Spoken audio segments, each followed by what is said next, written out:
Good afternoon, everyone. For those of you who are standing in the back, there are plenty of seats in the front. Please take your seats. Don't be shy.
Hey, good afternoon, everyone, and welcome to our special reception. My name is Mary Roan Goodwin, and I have the privilege of serving as the Director of Communications and Community Relations for the San Bernardino City Unified School District. I will be your MC today, so thank you for joining us. Thank you. It is truly an honor to welcome you as we gather to celebrate a moment of leadership, service, and commitment to our students and community. Today, we officially welcome and swear in our new school police chief, John Gutierrez.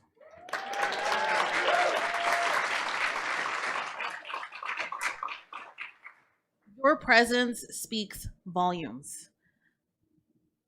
The strength of this community and the support behind our district's mission has not gone unnoticed. Before we proceed, I would like to take a moment to acknowledge a few special guests who are with us this afternoon. From our hardworking San Bernardino City Unified Board of Education, we do have Vice President Mary Ellen Abiles Grande. Please take a stand.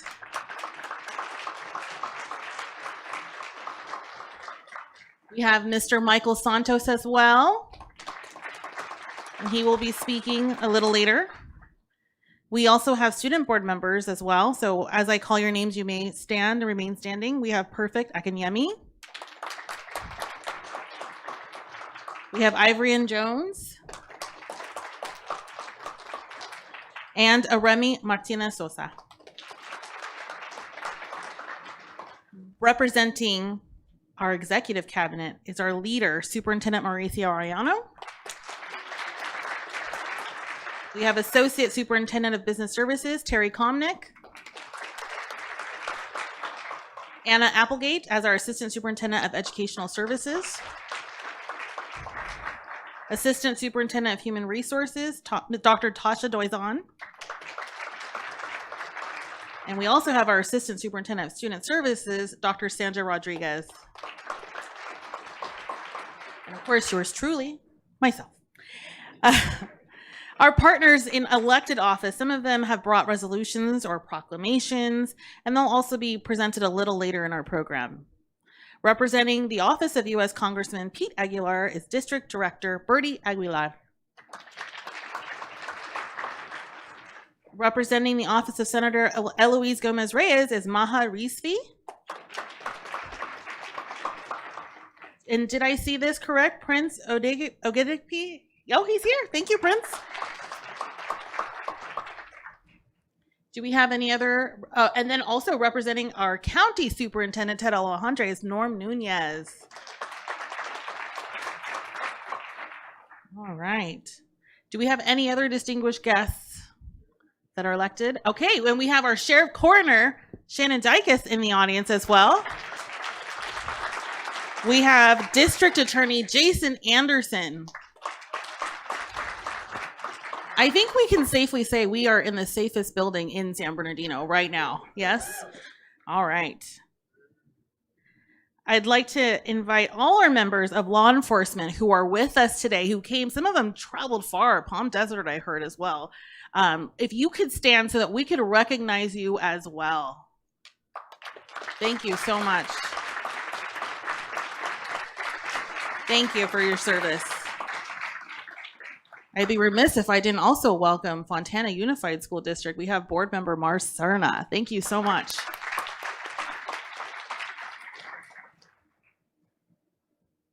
Moments like this remind us that safety and the well-being of our students and staff are the core of everything that we do here at SBCUSD. Our Board of Education plays a vital role in guiding the vision and direction of our school district, and their leadership is essential in moments like these. Audience, please help me welcome to the podium a member of the SBCUSD Board of Education who cares deeply about the well-being of students and staff. He is board member Michael Santos.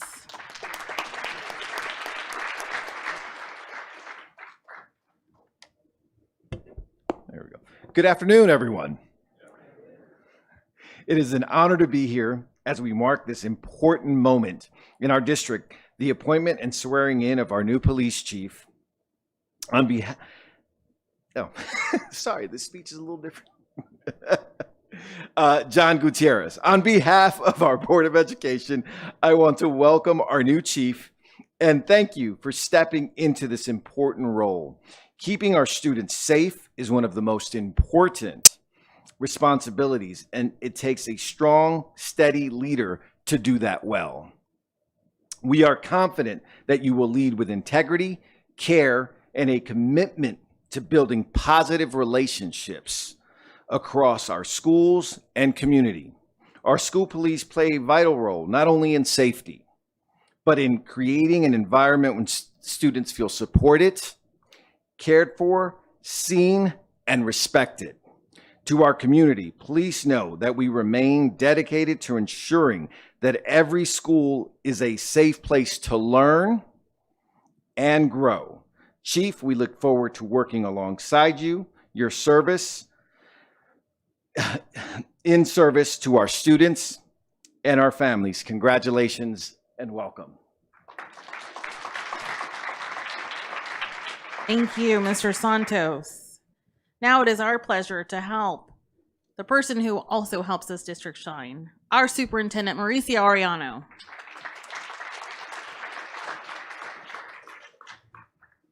Good afternoon, everybody. Great day in San Bernardino, would you agree? On behalf of the Board of Education, myself, and the 45,000 students in our district and our 8,000 employees, welcome and thank you for being here in celebration of our new police chief. Several months ago, we started the process of looking for a new police chief, and we reached out to our community and we asked, what are you looking for in a new chief? And it was a resounding response that they wanted someone who knew our community, someone who knew our students, someone who had relationships with all of our partners within the city and the county and beyond, and someone who had a deep understanding of our district. And so through this process, and it was a rigorous process, we were able to find our needle in the haystack, Chief John Gutierrez. So it is my honor and my pleasure to formally announce to all of you tonight that Chief John Gutierrez is our new Chief of Police. Let's give him a big round of applause.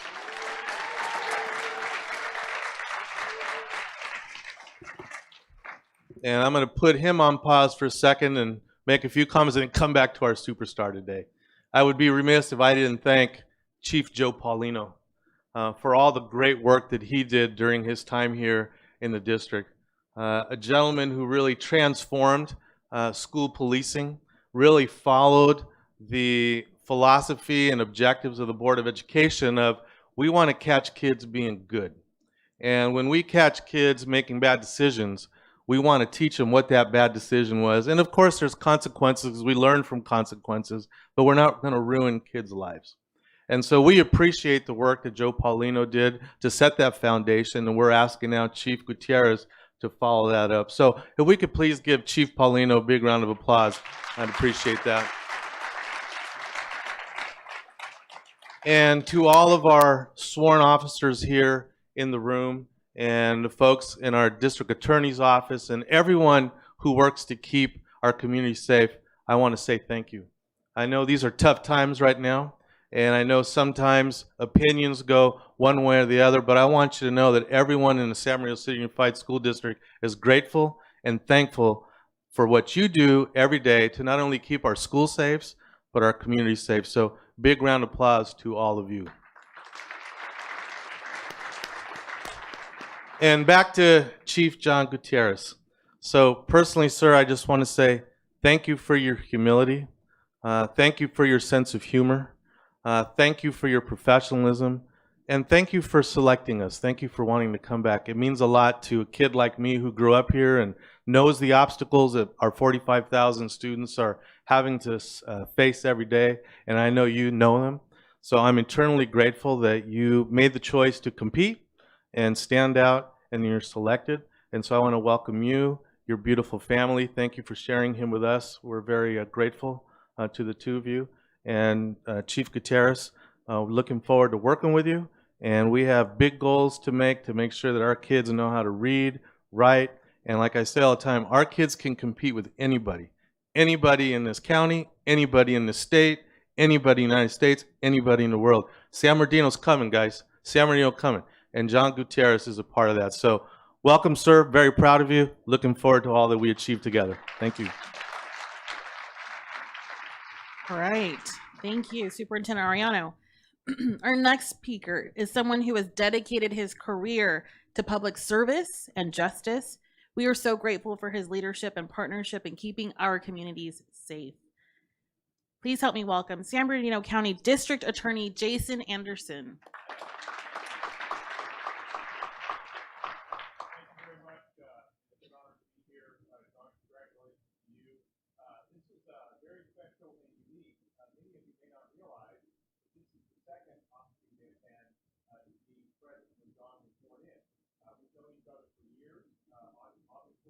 There we go. Sorry about that. So it's very unique for me to be here, and it's an honor because some of you may not know that I was present when John was sworn in as the chief over at Cal State San Bernardino. We've known each other for several years. What I love about being here tonight is having a gentleman in some ways coming home, but obviously the leadership that he had at Cal State San Bernardino was incredible. The two things that are similar about this room and that room is obviously looking around, John, and the support that you have. There's a level of professionalism that is always present when you're here, when you're in a position of leadership.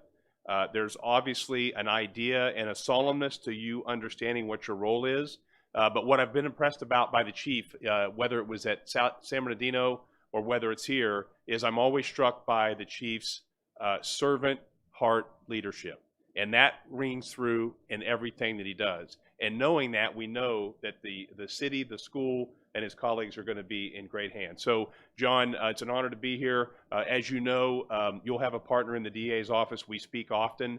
You and I both see this the same way. We want to make sure that we do everything to guarantee that our kids come to school in a safe environment, and they look at individuals like myself, the sheriff, Chief Gutierrez, as role models and not the enemy. Because we realize that oftentimes kids at this stage should not be defined by things that they do in their youth. And John, I just appreciate your outlook, your perspective, and again, your servant heart will be contagious when you operate around the young people, but more importantly, the colleagues that you're going to lead, so congratulations.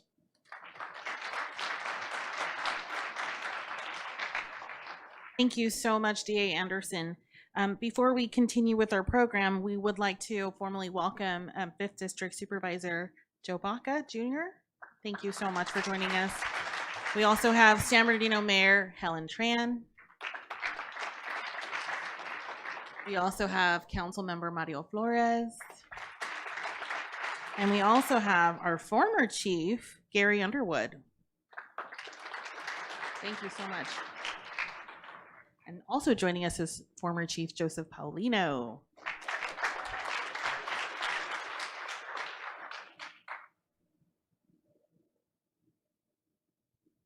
Our next speaker leads one of the largest sheriff's departments in the nation. He is a strong advocate for collaboration and public service. And he's also brought Assistant Sheriff Ernie Perez.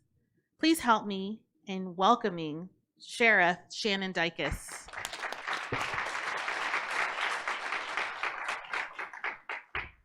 Thank you. You know, yesterday, Jason and I and a number of others in the room were in Sacramento, and we enrolled 2 of our deputies who died in the line of duty. And there are 2 things that really come to mind when you go to something that, number one, is that honorable, but certainly solemn at the same time. But you see the children. You see the children that are left behind. And what we're talking about, John, that you're here to protect is our most valuable resource, and it is the children in our schools.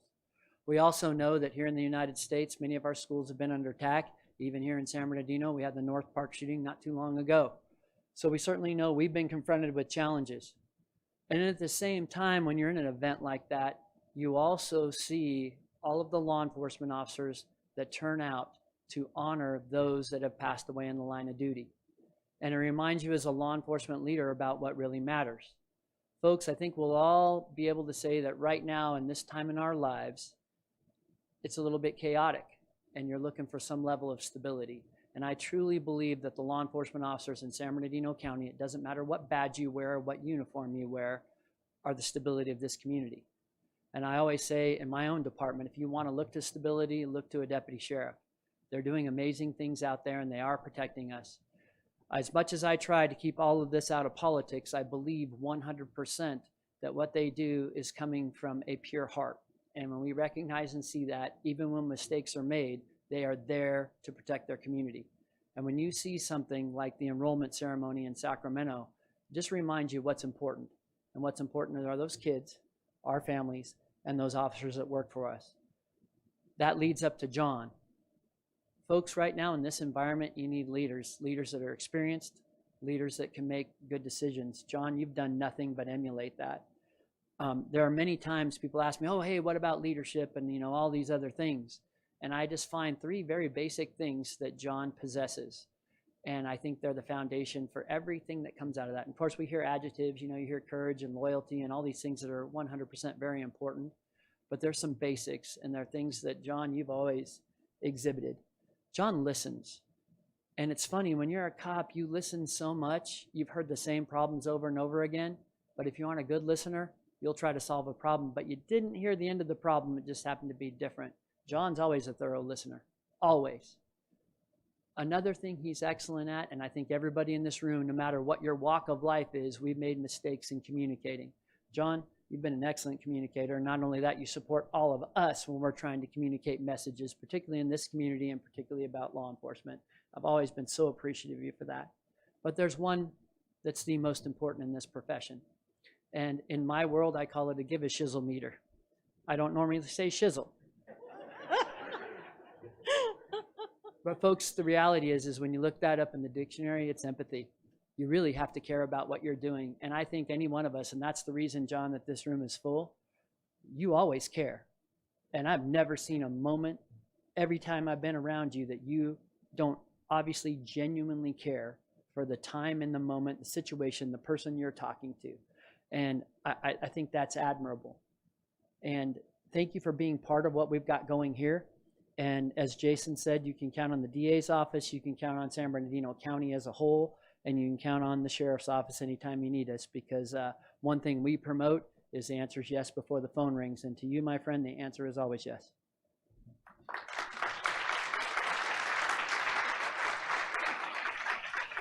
Thank you so much, Sheriff Dykes, for your commitment to our young people as well. Now we're pleased to hear from our newly retired District Police Chief, Joseph Paulino. He has just retired in December but he didn't go far because this is home for him. Please help me welcome Chief Joseph Paulino.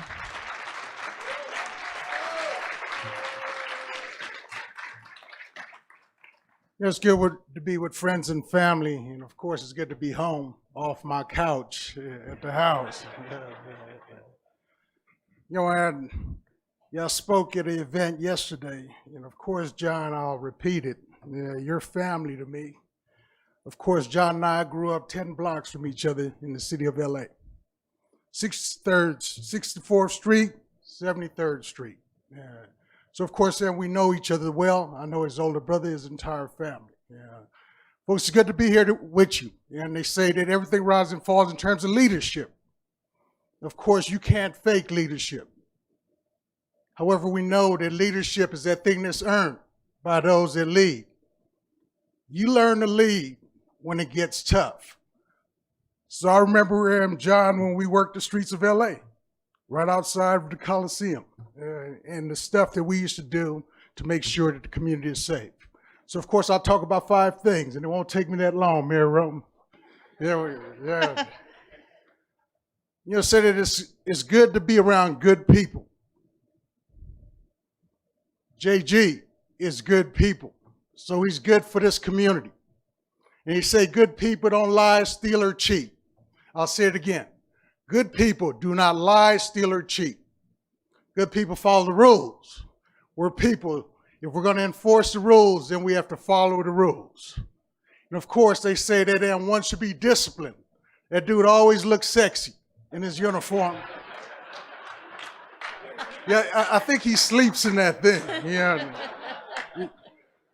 Yeah, but JG, yeah, you look good in your uniform, my brother. So it's a discipline to wearing that uniform like that. And of course, they say serious leaders are able to supervise themselves.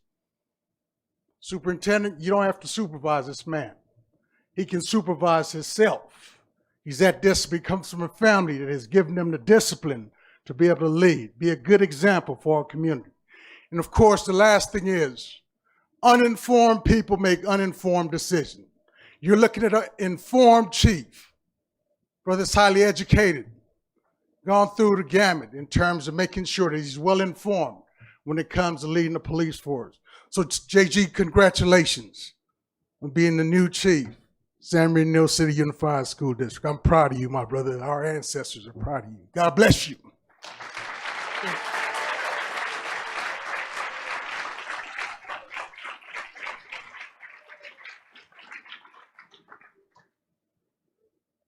Also have in the audience representing City of San Bernardino Police, and also Chief Darren Goodman, and that is Lieutenant John Plummer. Thank you. Thank you, Sergeant Plummer, Lieutenant Plummer. We also have board member Dr. Scott Wyatt. I believe he walked in. Thank you. All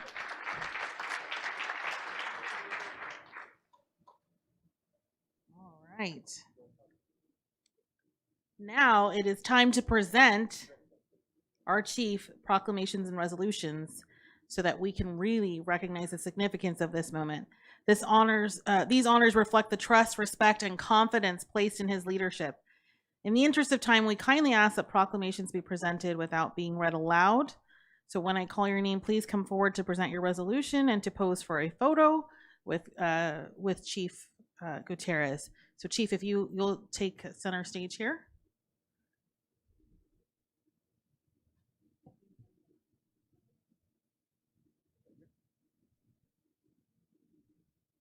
Representing Congressman Pete Aguilar is Bertie Aguilar.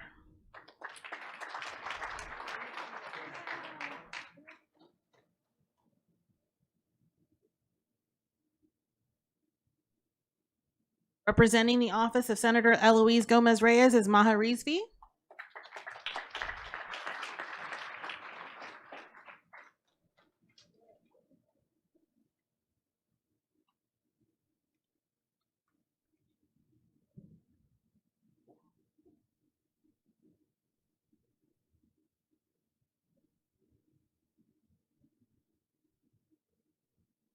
Is it Prince? Yes, okay.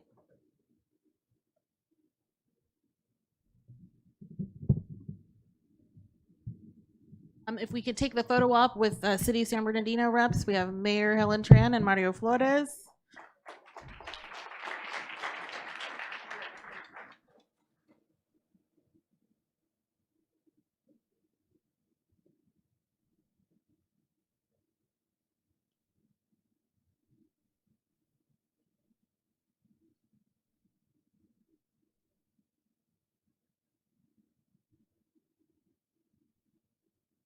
We have 5th District Supervisor Joe Baca Jr.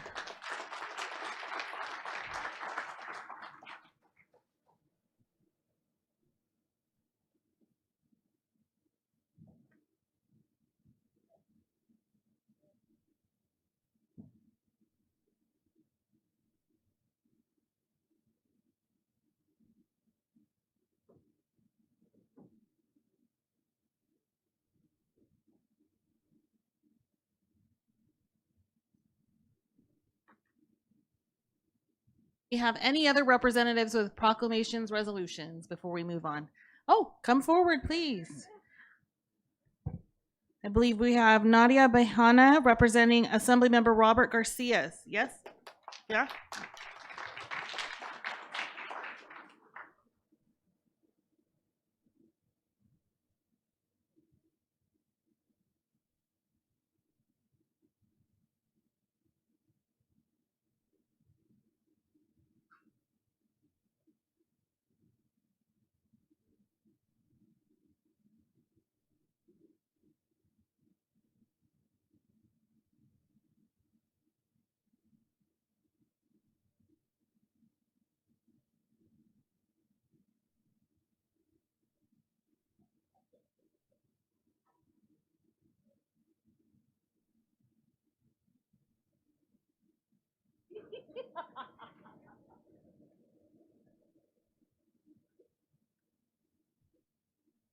Hey, now we have arrived at the centerpiece of today's reception. It is my honor to invite former Chief Joseph Paulino to the front. We would love to also have Miss Isabella Gutierrez, who is the daughter of Chief Gutierrez and Chief.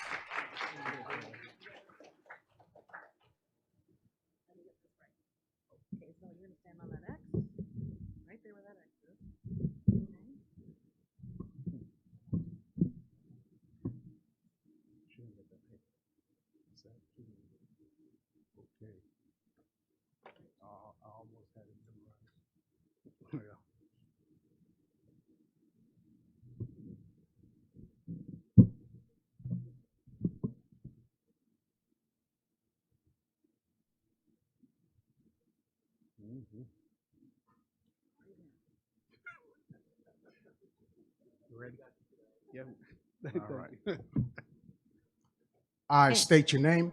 I, John Gutierrez, Do solemnly swear do solemnly swear I will support and defend to support and defend the Constitution of the United States the Constitution of the United States and the Constitution of the State of California and the Constitution of the State of California against all enemies, against all enemies, foreign and domestic, foreign and domestic, that I will bear true faith and allegiance that I'll bear true faith and allegiance to the Constitution of the United States of the Constitution of the United States and the Constitution of the State of California. and the Constitution of the State of California. I take this obligation freely I take this obligation freely without mental reservations without mental reservation or purpose of evasion, or purpose of evasion, that I will that I will faithfully faithfully discharge discharge the duties the duties which which I'm about I'm about to enter. to enter. Congratulations, Thank Chief. you. Thank you.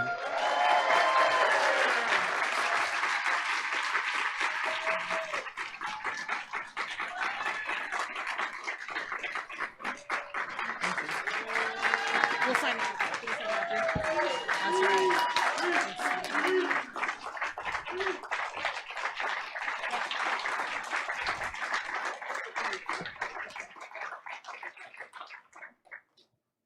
Further ado, our newest school police chief, John Gutierrez. All right. Well, thank you, everybody. I'll tell you that today my heart is really full. I see my friend Danny Garcia back there, and I know condolences, and he still showed up here. My heart is really full. Thank you to our DA, the best DA in America. I'll say that for sure. Shannon Dykes, the best sheriff in America as well. And then also to Darren Goodman, I see Karen Nelson, Plummer, everybody. So thank you very much, Assistant Chief Donahue. I see you back there. Blake, I see you. My partners at CHP, I see you. Everybody, thank you very much. So I will read this. It's not a dynamic speech. I can't begin to compete with our DA or our sheriff or even Chief Polino, but I hope that you will take the message away from it, because I really do truly believe in our children here in our schools.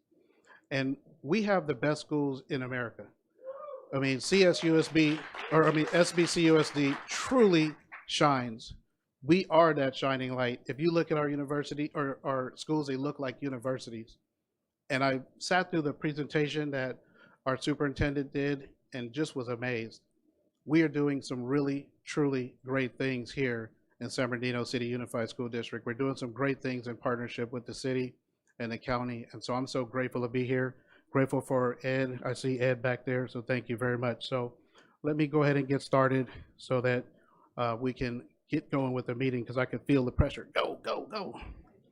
So anyway, so good evening, everyone. First and foremost, I would like to thank the Search Committee, the Personnel Commission, and Human Resources, and our superintendent, as well as our Board of Education, the men and women of the San Bernardino School Police Department, for this great search that they did to find the best leader, and our community, our parents, our DACA parents, our community, our parents in our African American community and far and abroad, who actually weighed in to really make sure that we got the police chief that we wanted to see here.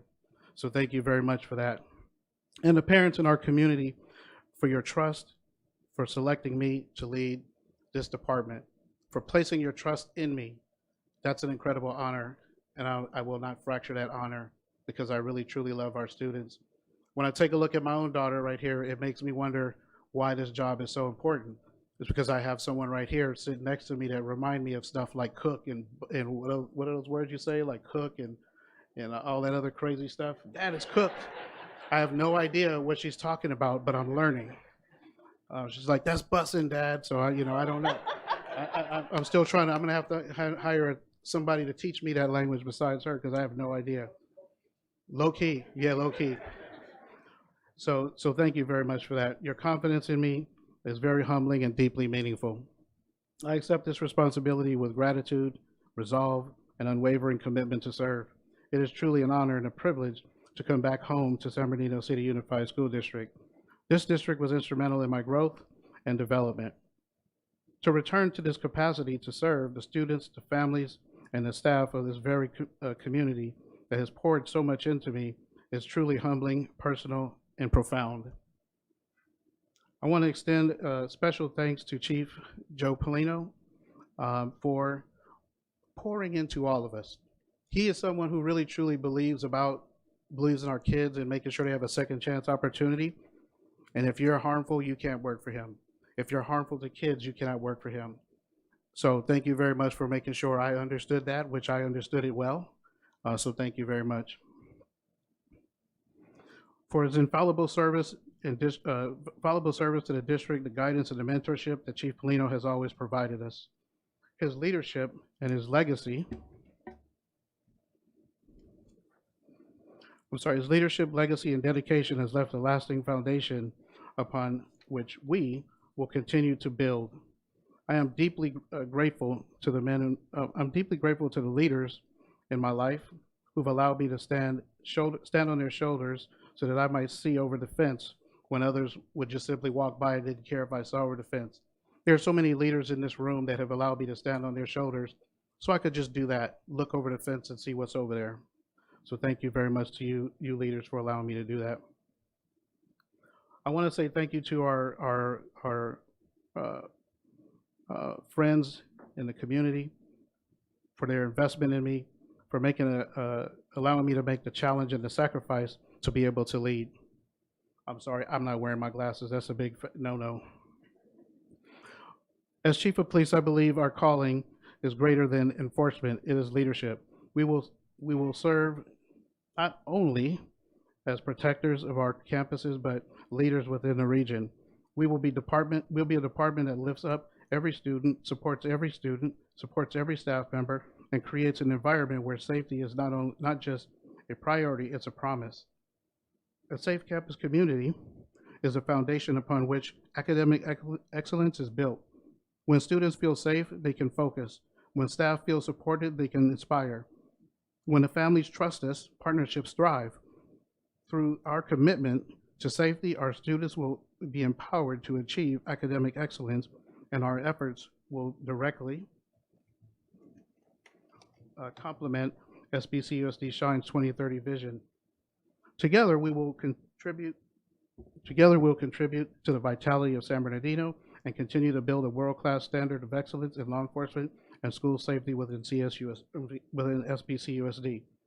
We will not operate in the shadows. As a professional police department, we will lead from the front, visible, engaged, and accountable. We will be supportive partners to our educators, administrators, parents, and community stakeholders. Transparency will be the posture. Collaboration will be the practice. Service will be the identity.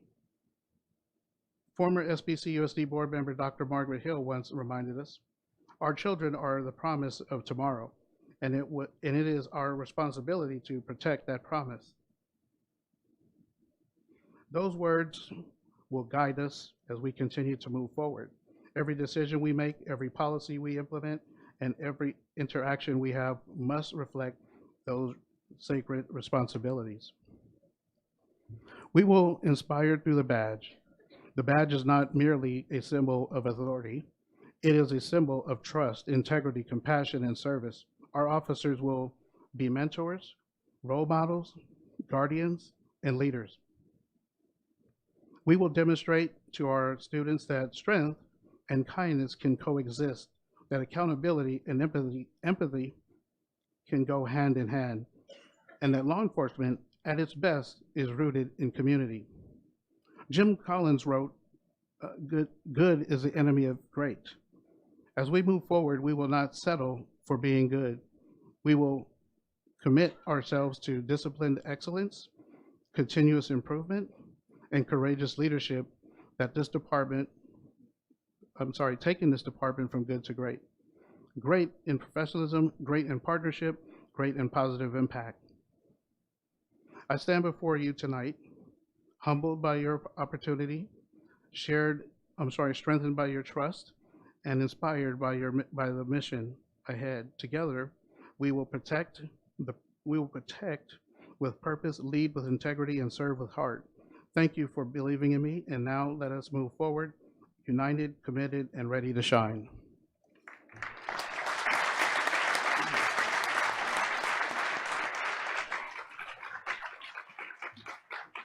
As we conclude today's ceremony, I want to thank each and every one of you for being here to celebrate this important occasion. Today marks the beginning of a new chapter in leadership and a continued promise to prioritize safety, strength and trust, and the relationships that make SBCUSD so special. Please join me one more time in congratulating Chief John Gutierrez.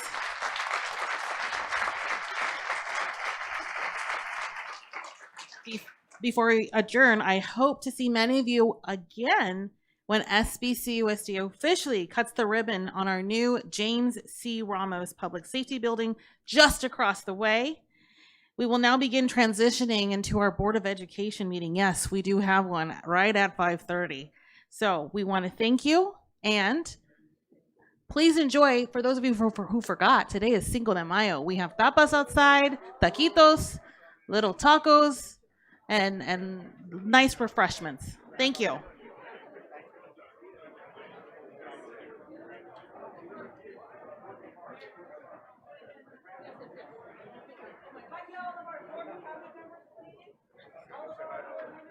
Hey, Mario.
No, I'm just kidding. I'm undercover right now. No, I'm just kidding. How are you? Welcome to our side. Well, not my side anymore, but welcome to our side. No, it's a good place to be. Margaret?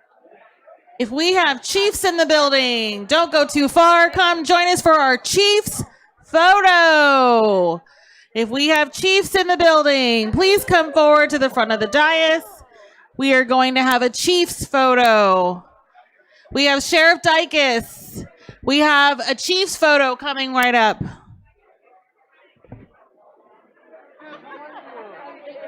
see you. Yeah, no, I'm happy to be back. Yeah, thank you. Good to see you. It's been a minute, right? Of course. Good to see you. Oh, yeah? Oh, thanks.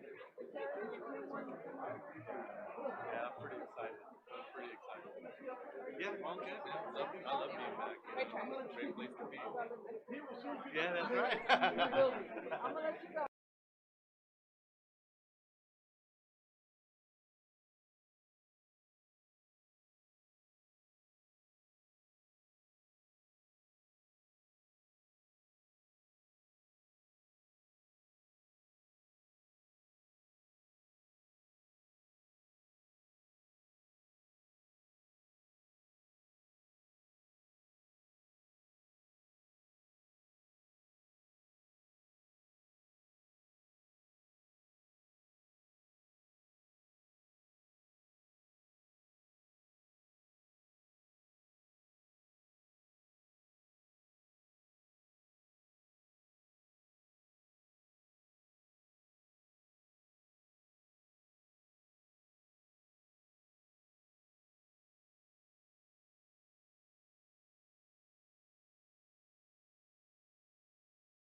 That's gonna end up coming down during the meeting. Probably. I was, Karen might have to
Welcome. I needed some water.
All right, welcome everyone. Welcome, welcome. We are a few minutes behind, but that's completely okay.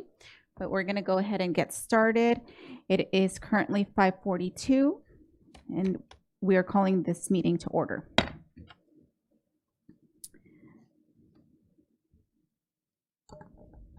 (2.2), we're going to do presentation of colors. Presentation of colors is by the San Bernardino City Unified School District Police Honor Guard under the leadership of Sergeant Alberto Sandoval.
All right.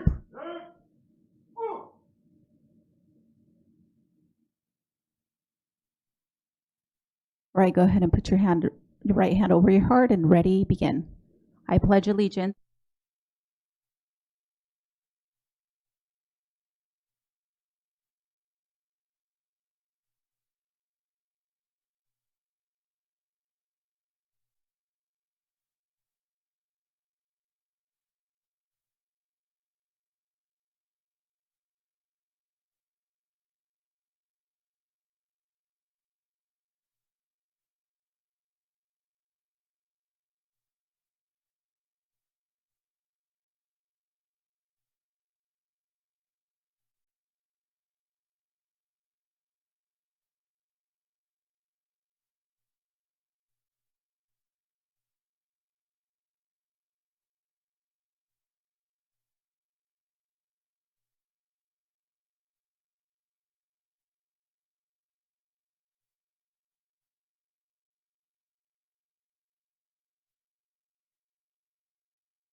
All right, let's go ahead and give them a round of applause, please.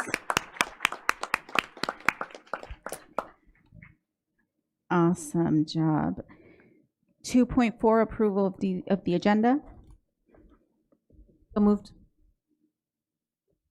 Second. Thank you. Moved by Ms. Rosales Medina, second by Dr. Wyatt. Do we have any changes? All right, let's vote, please.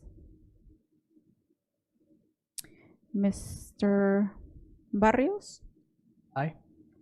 Ms. Martinez Sosa? Aye. And Ms. Akinyemi? Aye. Thank you.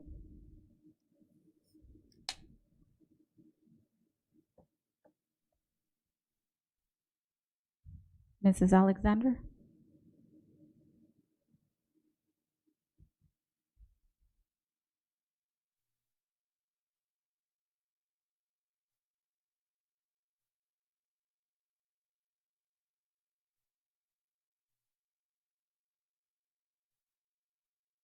If you can hear me, just give me a thumbs up.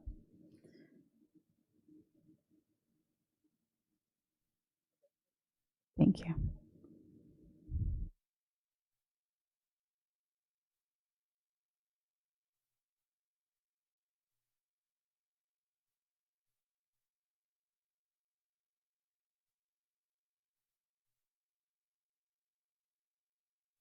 It's not populating, so I'm just going to do a roll call.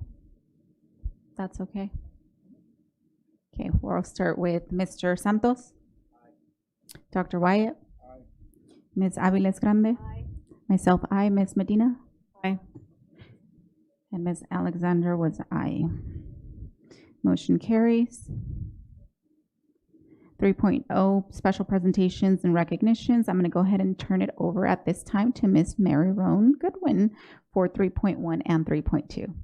Thank you, President Ceballos. My name is Mary Roan Goodwin. I'm the Director of Communications and Community Relations. We have a couple of meaningful recognitions this evening. We're going to begin by celebrating culture, heritage, and community. At this time, I'm going to ask our board members and Superintendent Mauricio Arellano and our executive cabinet to remain at the dais so you can fully enjoy this special cultural presentation. Our district is proud to recognize May as Jewish American Heritage Month, a time to celebrate the rich history, culture, and lasting contributions of Jewish Americans to our nation, state, and of course locally. This evening, we are especially fortunate to have with us the talented students from Palm Avenue Elementary School. Let's give them a round of applause. They are going to delight us with a musical performance honoring the work of renowned Jewish American composers Danny Elfman and Richard Sherman. They'll be performing at the rear of the community room to accommodate all of their instruments. Please join me once again in welcoming these students, and also they're performing today under the direction of program specialist Paul Locke. Although these are instrumental versions of the songs, they are going to, I hope you're going to recognize them. One of them is the Tiki Room, and Richard Sherman, who produced Just Another Day. So thank you. Take it away, Palm Elementary.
right.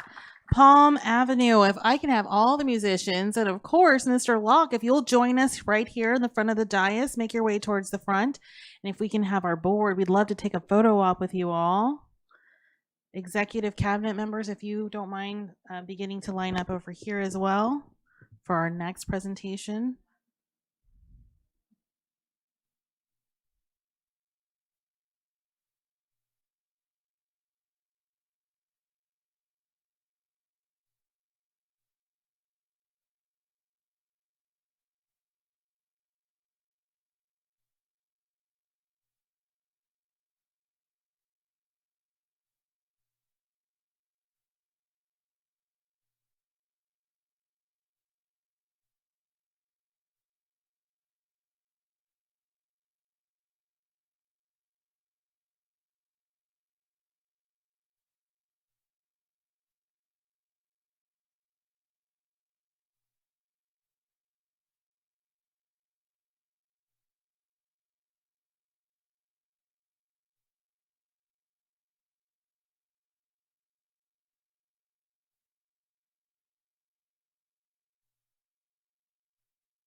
All right. Thank you so much.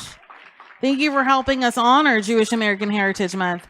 Board and Superintendent, please remain standing for one more recognition this evening. Executive Cabinet, you're already there. Great. Now it is time to celebrate student brilliance. Thank you, Palm students. Celebrate student brilliance of excellence across our district. The Board of Education is proud to recognize a standout Cajon High School senior whose hard work, discipline, and passion for the game of golf have turned him into an extraordinary opportunity. Andrew Soriano, please come forward with your family. Andrew has been accepted into the highly selective University of Nevada, Las Vegas PGA Golf Management Program, which admits only about 24 students each year from across the nation. It's been a long journey for Andrew. He proudly participated in the EXL golf program starting in middle school. Mr. Shackelford, please come join us in the front as well.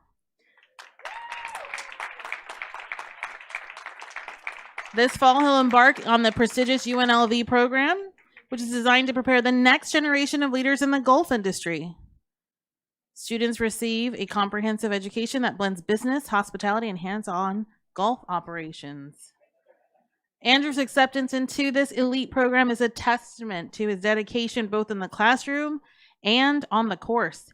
He represents the very best of Cajon High School. We're excited to see all that he will accomplish as he takes this next step forward toward a bright future. Audience, please help me in congratulating Andrew Soriano.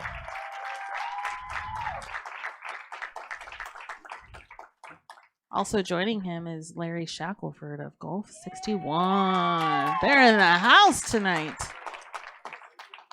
Sure, and in fact, let's get a group picture if you participate in Golf 61. Let's go. Of course, yeah, come on in. Teamwork makes the dream work, right, Andrew?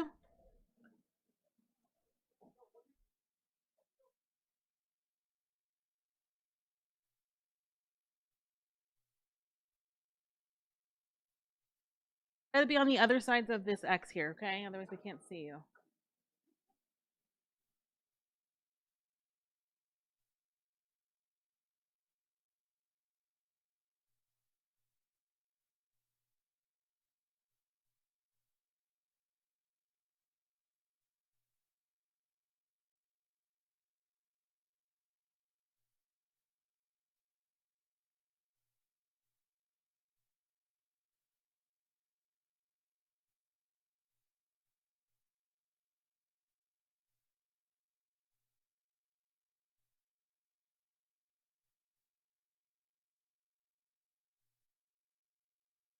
All right, audience, let's give Andrew a well-deserved round of applause for representing SBCUSD with excellence.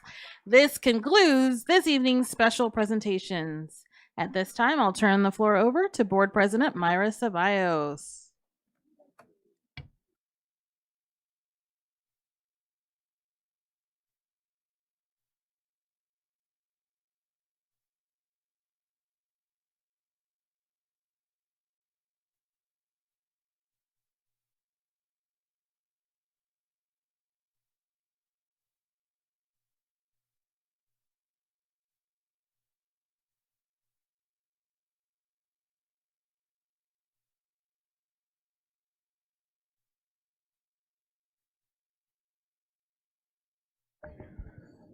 Madam President, Yes.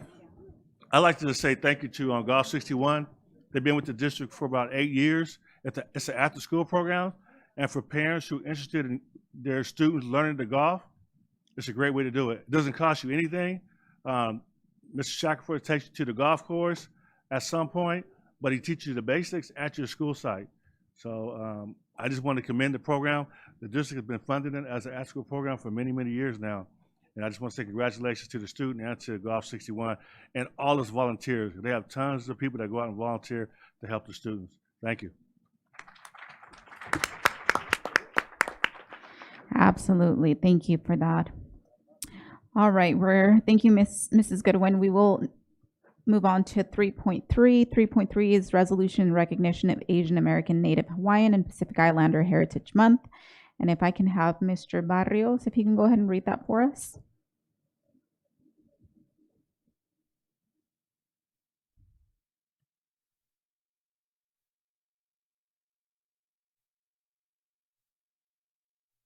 Resolution in recognition of Asian American, Native Hawaiian, and Pacific Islander Heritage Month. Whereas in 1973, President Jimmy Carter established Asian Pacific American Heritage Week, celebrated during the first 10 days of May, and in 1992, Congress expanded it to the full month of May.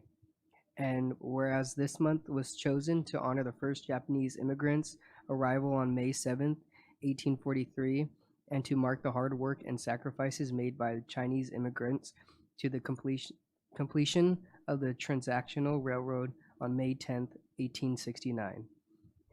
And whereas now designated as Asian American, Native Hawaiian, and Pacific Islander Heritage Month, May celebrates the diverse contributions of Asian Americans, Native Hawaiians, and Pacific Islanders to the government, industry, commerce, agricultural, science, literature, and the arts.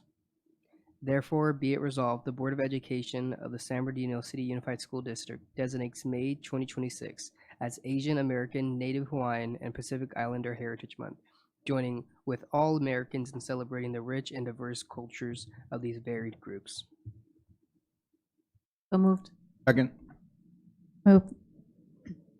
Moved by Ms. Rosales Medina, second by Dr. Wyatt. Vote, please. Mrs. Alexander? Aye. Thank you. Mr. Barrios? Aye. Ms. Martinez Sosa? Aye. Ms. Akiniemi? Aye. Thank you.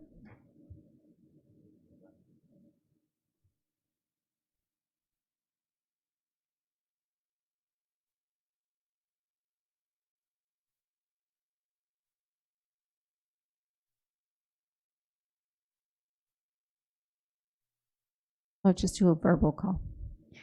Mr. Santos? Aye. Dr. Wyatt? Mrs. Thank you. Myself, aye. Mr. Tillman? Aye. Ms. Rosales Medina? Aye. Thank you.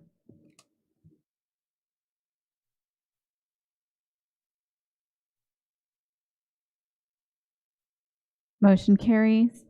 3.4 resolution in recognition of Jewish American Heritage Month. Ms. Martinez Sosa, could you read that for us?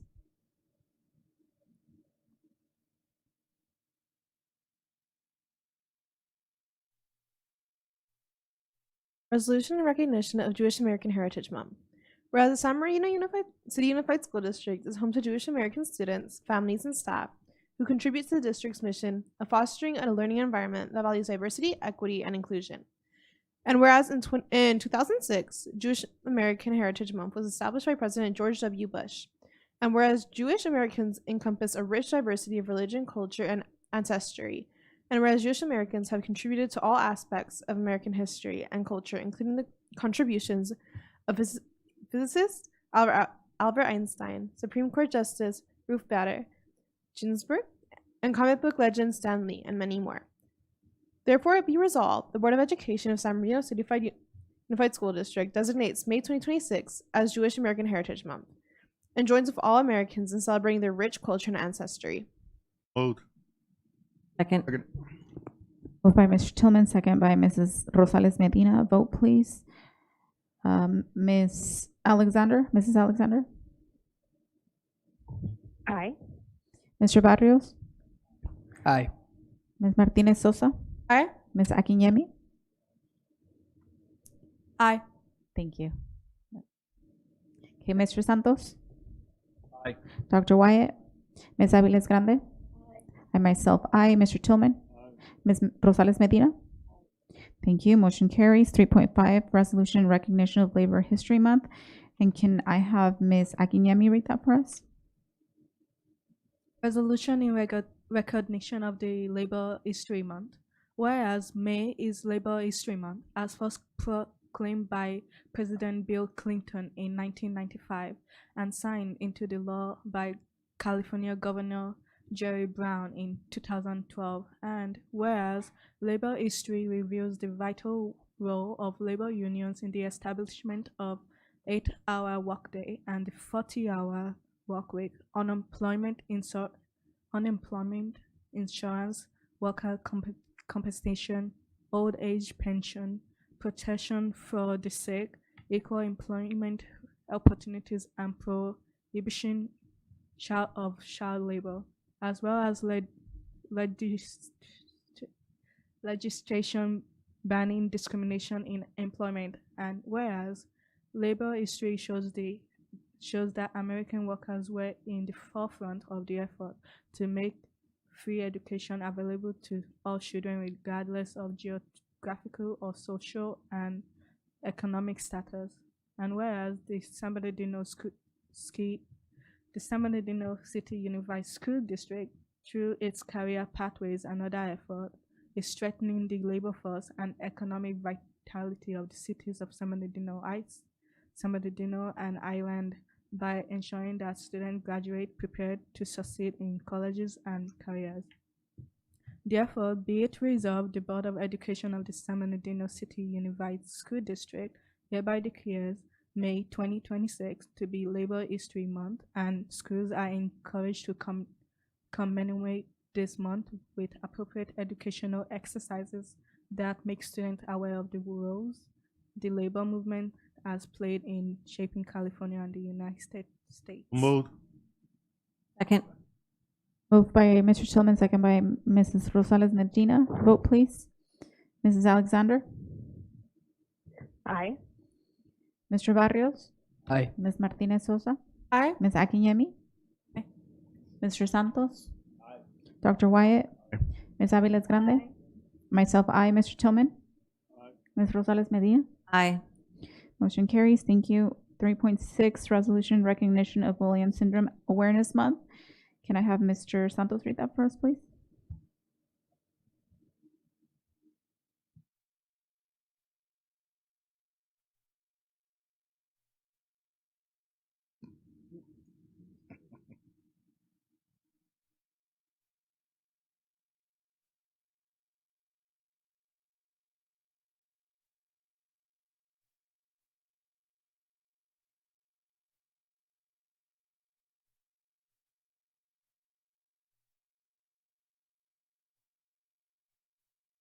Whereas May is Williams Syndrome Awareness Month, a time dedicated to raising awareness about rare genetic condition that affects the estimated 30,000 people in the United States with lifelong medical and developmental challenges. And whereas every person diagnosed with Williams syndrome is unique, but these individuals often have highly social personalities, striking verbal skills, and an affinity for music. And whereas North Park Elementary student Jonathan Martinez, who tragically died on April 10th, 2017, in a senseless act of violence, was born with Williams syndrome. And whereas the Williams Syndrome Association has been working since 1982 to increase international awareness and being valuable resource to families touched by the condition. Therefore, be it resolved that the Board of Education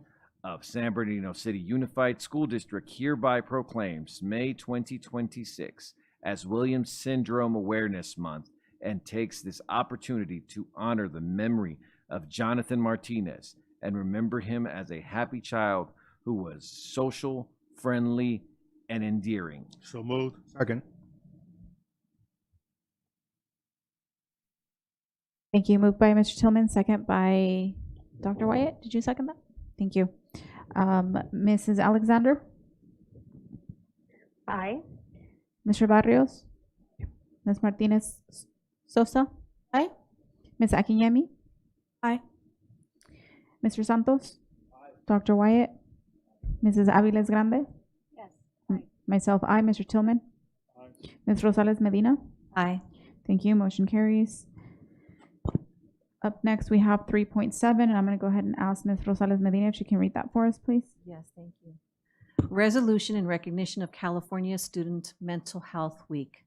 Whereas May is Mental Health Awareness Month and May 13th through May 19th, 2026 is California Student Mental Health Week. And whereas the early identification, intervention, and treatment of mental health and behavioral issues are important for a healthy student body and school community, and research have found the rate of mental health disorders in children and youth has steadily increased over the past 2 decades. And whereas students' mental health often unnoticed, and research have shown that adverse childhood experiences have lasting harmful impacts if not addressed, and schools that have an opportunity to address the student health early and effectively. Therefore, be it resolved that the Board of Education of San Bernardino Unified School District hereby proclaims the week of May 13th through May 19th, 2026 as California's Student Mental Health Week and acknowledges the importance of student mental health and recognizes year-round attention is paramount to the health and success of students. Moved. Second. Thank you. Moved by Mr. Tillman, second by Dr. Wyatt. Vote, please. Mr. Santos? Aye. Dr. Wyatt? Aye. Mrs. Aviles Grande? Aye. Myself, aye. Mr. Tillman? Aye. Ms. Rosales Medina? Aye. Mrs. Alexander? Aye. Mr. Barrios? Aye. Ms. Martinez Sosa? Aye. Ms. Akinyemi? Aye. Motion carries.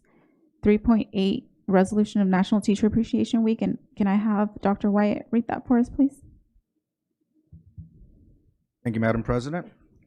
Recognition of National Teacher Appreciation Week, California Day of the Teacher, and SBCUSD's Day of the Teacher. Whereas National Teacher Appreciation Week is observed annually during the first full week in May and sponsored by the National PTA, and whereas the second Wednesday in May is recognized as California Day of the Teacher, which arose out of legislation co-sponsored by the California Teachers Association and the Association of Mexican American Educators and adopted in 1982. And whereas teachers have been responsible for educating millions of students since the state's founding and have led efforts to promote advanced educational opportunities for all, and whereas a strong, effective system of free public education for all children, its youth, and essential to our democratic republic system of government, and whereas May 9th, 2025, I guess in this case 2026, maybe, I don't know if that's a typo, is a day of San Bernardino City Unified School District honors its teachers who are second to none in their chosen profession. Therefore, be it resolved, the Board of Education of San Bernardino City Unified School District proclaims the week of May 4th through May 8th, 2026 as National Teacher Appreciation Week, May 5th, 2026 as National Teacher Appreciation Day, and May 13th, 2026 as California Day of the Teacher, and urges all citizens to pay tribute to public school teachers. Be it further resolved, the Board of Education proclaims May 15th, 2026 as San Bernardino City Unified School District Day of the Teacher and expresses its gratitude for the service, dedication, and professional excellence of San Bernardino City Unified School District teaching staff. So move. Second. Moved by Dr. Wyatt, second by Mr. Tillman. A vote, please. Mr. Santos? Dr. Wyatt? Aye. Ms. Aviles Grande? Myself, aye. Mr. Tillman? Aye. Ms. Rosales Medina? Aye. Mrs. Alexander? Aye. Mr. Barrios? Aye. Ms. Martinez Sosa? Aye. Ms. Akinyemi? Aye. Thank you. Motion carries. 3.9, resolution in recognition of classified school employee week. Can I have Mr. Tillman read that for us, please? Madam President, resolution in recognition of Classified Employee Week. Whereas in 1986, California Senate Bill 1552 established the third week of each May as Classified School Employee Week to recognize the vital contributions of classified employees. And whereas the classified employees of the San Bernardino City Unified School District provide support services that are essential to excellent teaching, sound administration, and high student achievement. And whereas classified employees support and enhance the educational process by performing vital services, including office and IT support, instructional support, interpretation services, food services, building and grounds maintenance, and many other functions. And whereas classified employees are committed to making sure the district shines by responding effectively to the needs of students, teachers, administrators, other staff, and the greater community. Therefore, be it resolved, the Board of Education of the San Bernardino City Unified School District does hereby honor the contributions of classified school employees and proclaims May 17th through May 23rd, 2026 as Classified Employees Week and extends its sincere appreciation to all classified staff. So moved. Second. Thank you. Moved by Mr. Tillman, second by Ms. Rosales Medina. Vote, please. Mr. Santos? Dr. Wyatt? Aye. Mrs. Aviles Grande? Myself, aye. Mr. Tillman? Aye. Ms. Rosales Medina? Mrs. Alexander? Aye. Mr. Barrios? Ms. Martinez Sosa? Aye. Ms. Akinyemi? Aye. Thank you. Motion carries.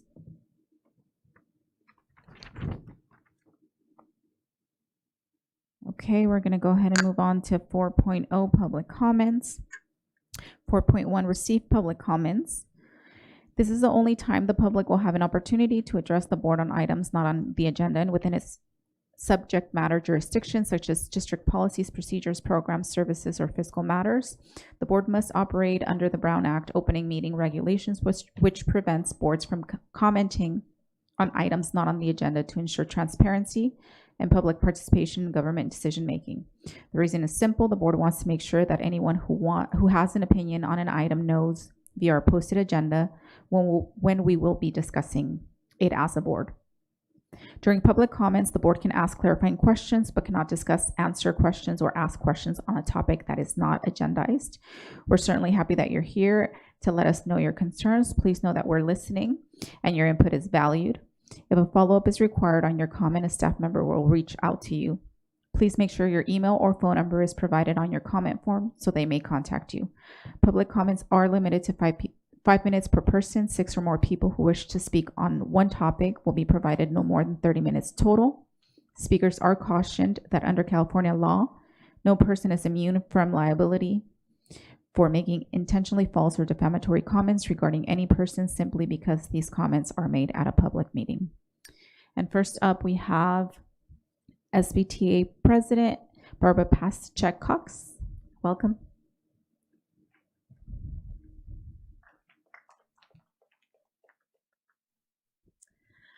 Well, good evening, President Ceballos, Vice President Aviles Grande, Mr. Arellano, and esteemed members of the board and cabinet. My name is Barbara Paschek-Cox, and I proudly serve as the president for the San Bernardino Teachers Association. And I stand before you tonight, not just as an individual, but as the voice of more than 3,000 educators who show up each and every day with an unwavering commitment to shaping our students' futures.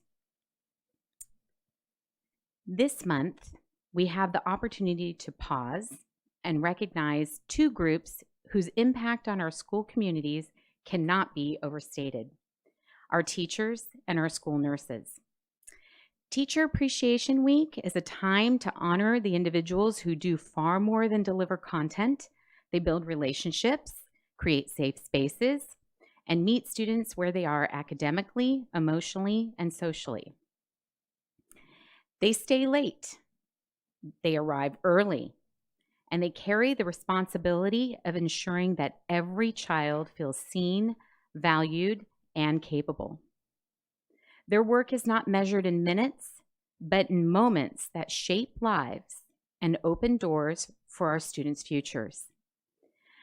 As William Arthur Ward once said, the mediocre teacher tells, the good teacher explains, the superior teacher demonstrates, the great teacher inspires. That inspiration is what we see in our classrooms every single day. At the same time, we recognize our incredible school nurses, often the quiet backbone of our campuses. We rely on them so much as they bring both clinical expertise and deep compassion to their role. In many ways, they are a bridge between health and learning, ensuring that students are physically and emotionally ready to succeed in the classroom.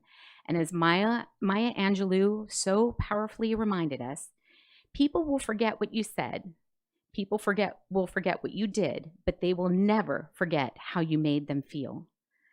Our nurses embody that truth in every interaction, every day. Both teachers and nurses exemplify what it means to serve with heart. They adapt, problem solve, and give of themselves daily, often without recognition, but never without impact.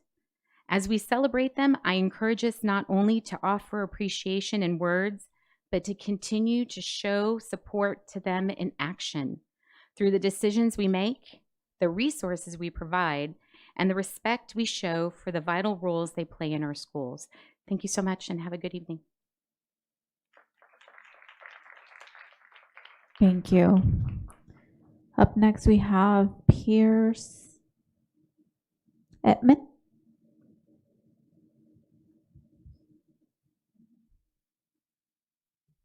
Welcome.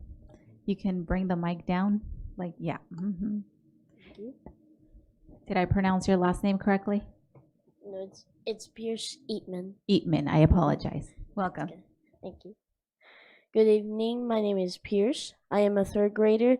2 years ago, I started my own small business, bracelet shop and pens by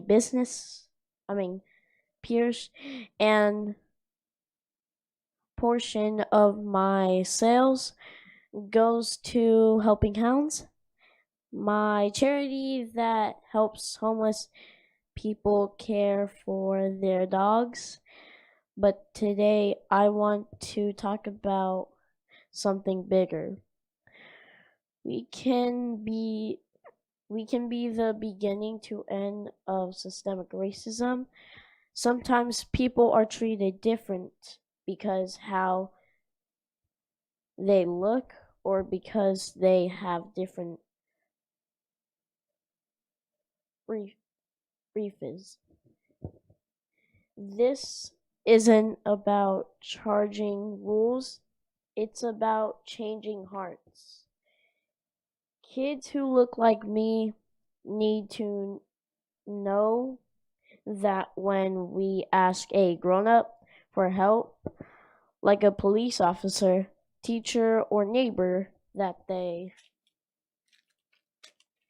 will treat us like their own kid. And respect and kindness. It's not just about race, it's gender, where a person is from, and so much more. In my family, we are difficult, racist, bellists, opportunities, but we still love and listen to each other. I need 3 things from you. Promise to be a safe space. If someone asks you for help, treat them like you're looking at a mirror. Wear this button to display a sign to let kids and people know you won't hurt us. 3. Tell everyone about Safe Space and it will grow. Shout out to Darren, Aaron, and Hunter, the Colton firefighters who were the first to wear my buttons. And thank you to John, my city council rep, for his support. Thank you.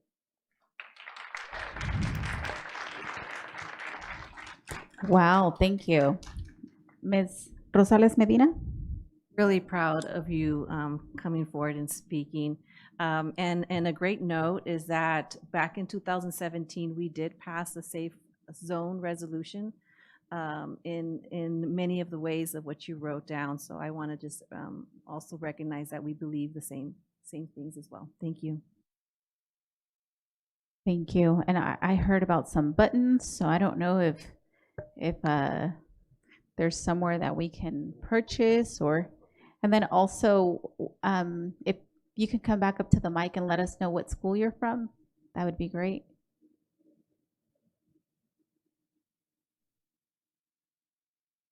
I am from Savant Preparatory Academy of Business, and these are my buttons that I am selling to people who are like, if they're not safe, then they would get to have buttons so that people would know what or if they are safe or not.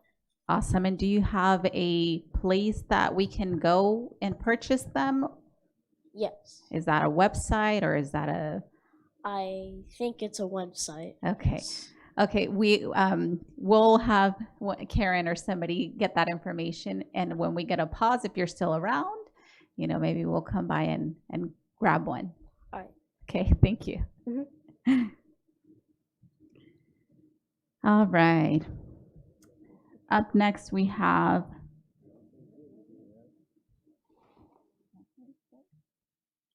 Larry Shackleford.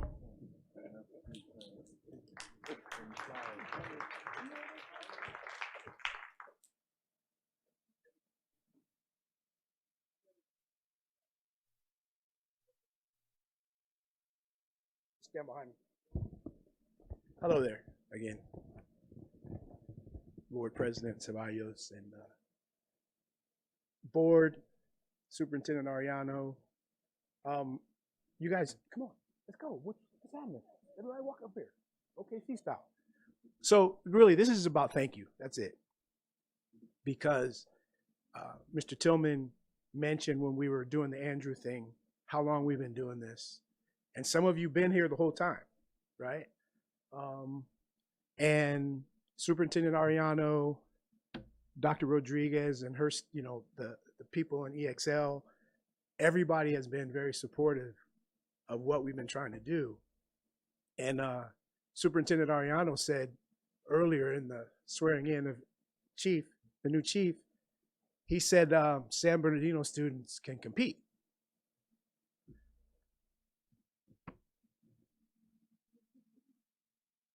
Only 30 people got into the program. And Andrew's one of them. And he's from San Bernardino. That's pretty cool. And so this is just thanks. Because you guys have been supporting the program since the beginning. And Dennis Warman said that what we're trying to do, we want to give the students in San Bernardino the same opportunity as other places. And he specifically said Beverly Hills. I don't know if any kids from Beverly Hills are in the program, but Andrew is. And Dennis said, hey man, what you guys are trying to do, you're trying to move a mountain. The mountain just budged. Thanks.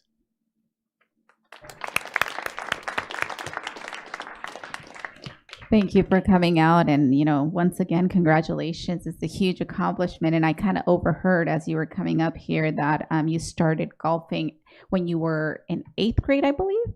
So just imagine if you would have started in elementary school. So, awesome, awesome job, and congratulations once again.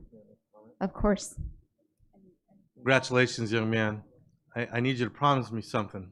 When you get there, and if they ask you you're from San Bernardino, your answer is going to be, you're darn right. You promise me? All right, man. All right. Ms. Aviles Grande. I pushed my own button. I just have a question. Do I see an opening here to have a golf course on our school district? They could start at 4 years old, like Tiger Woods, or just a thought. It's just a thought. Thank you. That's all. Thank you. Up next, we have Eva Flores.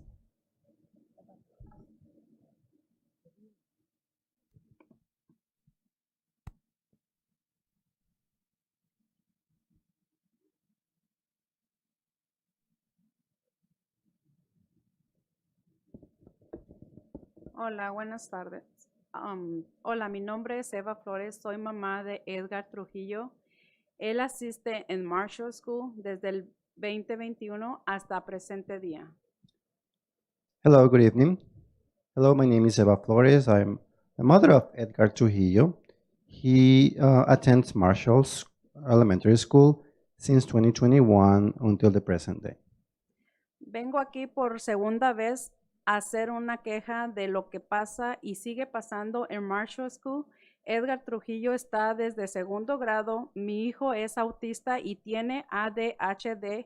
Desde que mi hijo estaba en tercer grado, la señora Missy, que es una roque en Marshall School, me está acosando a mi hijo. I am here for a second time to make a complaint about what's happening at Marshall School. Edgar Trujillo, who's been there since second grade. My son is autistic and he has ADHD. Since my son was in third grade, Mrs. C, which is a recade at Marshall School, she's been harassing my son.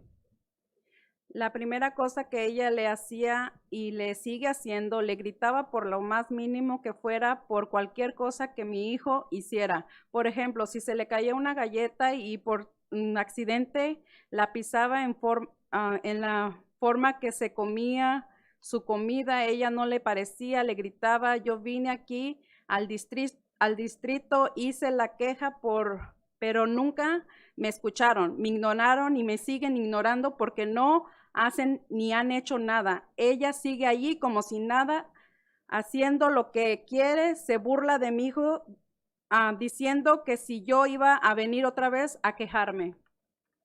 The first thing that she will do to my son and keeps doing is to yell at him for the bare minimum, for anything or that my son would do. For example, if he would drop a cookie and by accident he will step on it, the way he would eat, the way he will eat his food, she didn't like it. She will yell at him, and I came here to the district to complain, but I was never heard. I was ignored, and I keep being ignored because nothing has been done. She's still there as nothing happened, doing whatever she wants. She even mocked of my son by saying if I will come to complain again. Segunda cosa que hizo es tratarle de quitar el gorro de su suéter o su suéter con sus manos, estirándole el cabello. Así hice cada uno de los reportes a la directora, que es Divari, también con lo que es la asistente de ella, que es Miss Miller, pero ella nunca hicieron nada, ni han hecho nada, me han ignorado. The second thing that she did is she tried to take his hoodie off his sweater, of his head, pulling his hair. I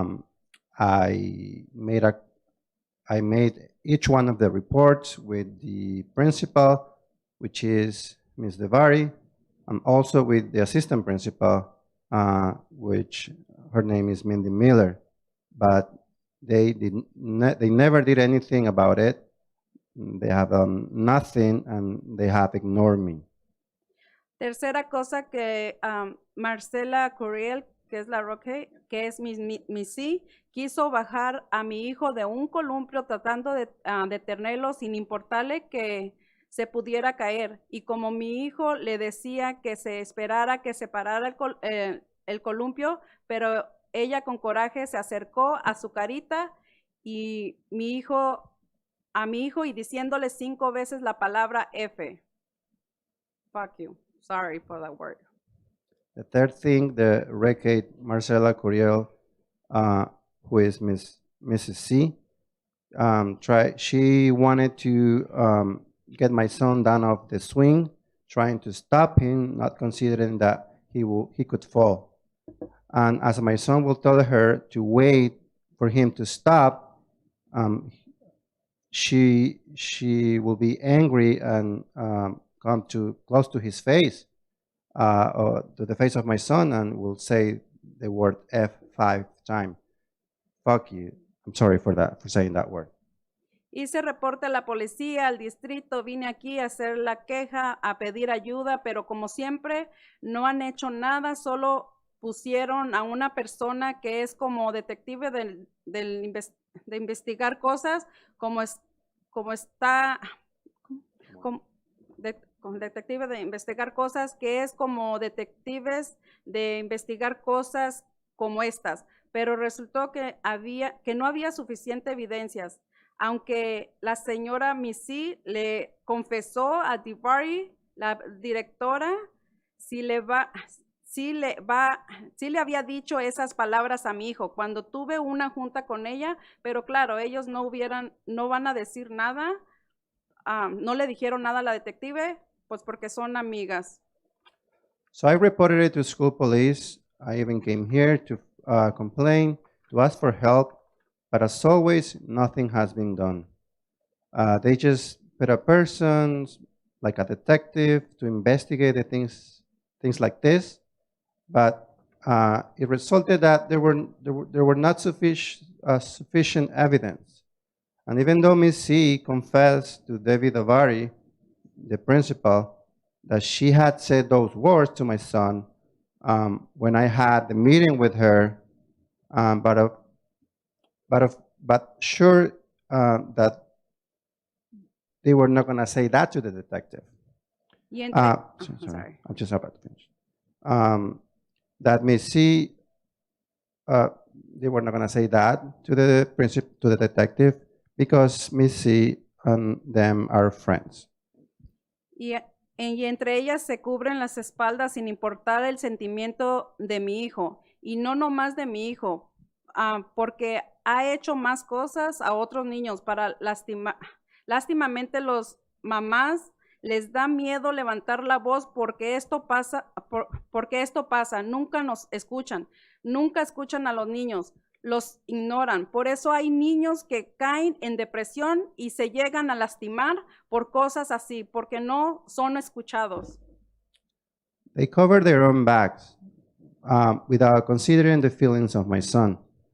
Not only my son, because there's more things that have been done to other children, but unfortunately, moms are scared to raise their voice because this happens and we are never heard.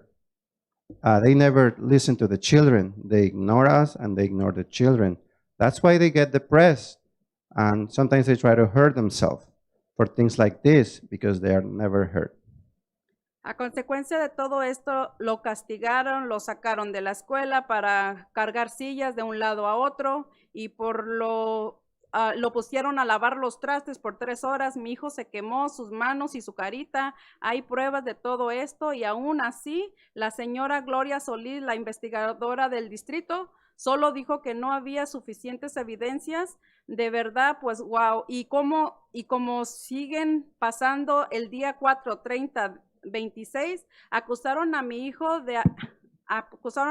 que había escupido a un niño, que se había metido al baño para usar el baño. Mi hijo me decía que no, llorando, entró en pánico y por 3 días no pudo ir a la escuela, no fue a la escuela. As a result of all this, and as a punishment, he was pulled out of class to carry chairs from one place to the other. Also, he was made to wash the dishes for 3 hours. My son burned his hands and his little face. There are proofs of all this. And even with all that, Mrs. Gloria Solis, who is the district investigator, she only said that there was not enough evidence. Well, wow. And things keep happening. On April 30th of 2026, my son was accused that he had spit to another child. Also that he had entered the bathroom to stare at another child using the restroom.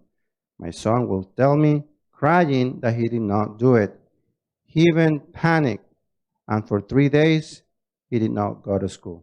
Cuando le hablé a la persona que supuestamente estaba haciendo el reporte, que era Miss Miller, la asistente de la directora, me trató de explicar lo que había pasado. Yo le dije, yo conozco a mi hijo y jamás haría eso.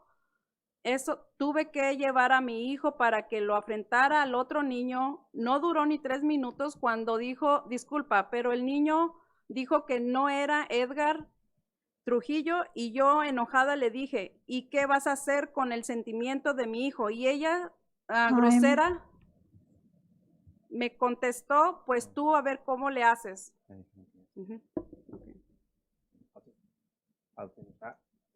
When I talked to the person that supposedly was doing the report, it was Miss Miller, the assistant principal. I tried to explain what had happened, and I told her, I know my son, and he will never do that. I tried to take my son to face the other child, and it didn't last even 3 minutes when she said, I apologize, the child said that it wasn't Edgar Trujillo. And I was mad, and I told her, and what are you going to do with my son's feelings? She rudely answered to me, well, let's see what are you going to do about that. That's why I'm here again. ¿Te queda mucho para terminar? No, es poquito. Ok, termine. Tal vez no me van a ayudar como siempre, pero sí quiero decirles que vayan a revisar esa escuela, Marshall School, porque siento que muchas personas que están ahí no están haciendo su trabajo, y lo digo por lo que está pasando con mi hijo. Todos se cubren las espaldas sin importarles cómo tratan a los niños. Mi niño tiene el IEP, pero las personas no le hacen ni lo ayudan a los niños como deberían, a los niños especiales. Maybe you're not going to help me, as always, but I want to tell you that please go and visit the school and supervise it, Marshall School, because I feel like a lot of people that are there, they're not doing their job. And I say this because of the things that are happening with my son. They covered each other's backs without caring if they hurt the children. My son has an IEP, but the people are not doing their job or helping the children as they should, especially special children. Thank you. I just have one question for her. Okay. I don't want you to say your phone number. It's on here. I just want to verify the last 2 of your phone number. Is it 25 or 35? 25. Okay, thank you. Thank you. Thank you.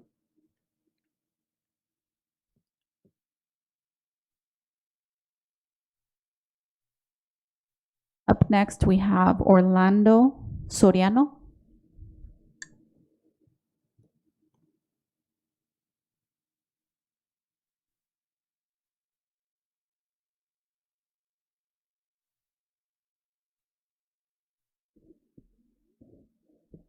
Good evening. I just want to thank the board for supporting 61. I just want to let you know that you guys are doing a great thing here. It's given my son Andrew like motivation to like get good grades. That was his motivation to just go to school, wake up, and like come ahead in life, right? Last year, golf was about to get canceled at Cajon, as some of you already well know, and because of you guys, it didn't happen. It came back. Support from Larry and his crew, and Briani and the coach, they stepped it up, figured out what needed to be done, and this year there was 15 kids, and there's more coming. 61 is just gonna like put so many. It's, the girls also. So I just wanted to thank you guys. I appreciate it very much. That's your result. Thank you.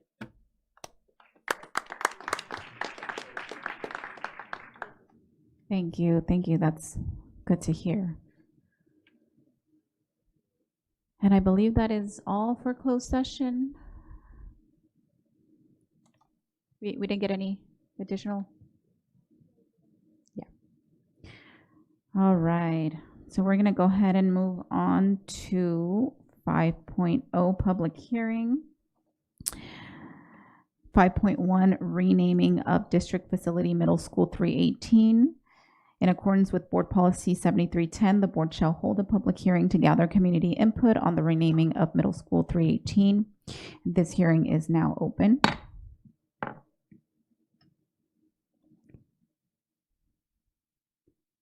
And do we have any? No comments. All right, so I will now close the hearing. And I will go ahead and move on to 6.0 closed session, 6.1 closed session public comments. And we do have one, correct? And once again, this is the time members of the public are provided an opportunity to directly address the board about an item described under the closed session agenda item. Public comments are limited to 5 minutes per person.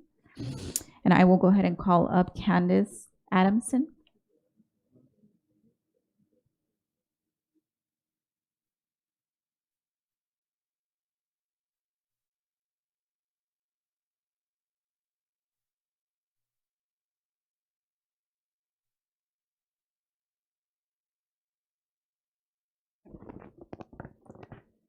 Hi, good evening, members of the board, Superintendent Ariano. My name is Candace Adamson, and I've served the San Bernardino City Unified School District for 19 years, including more than a decade in site and district level leadership roles.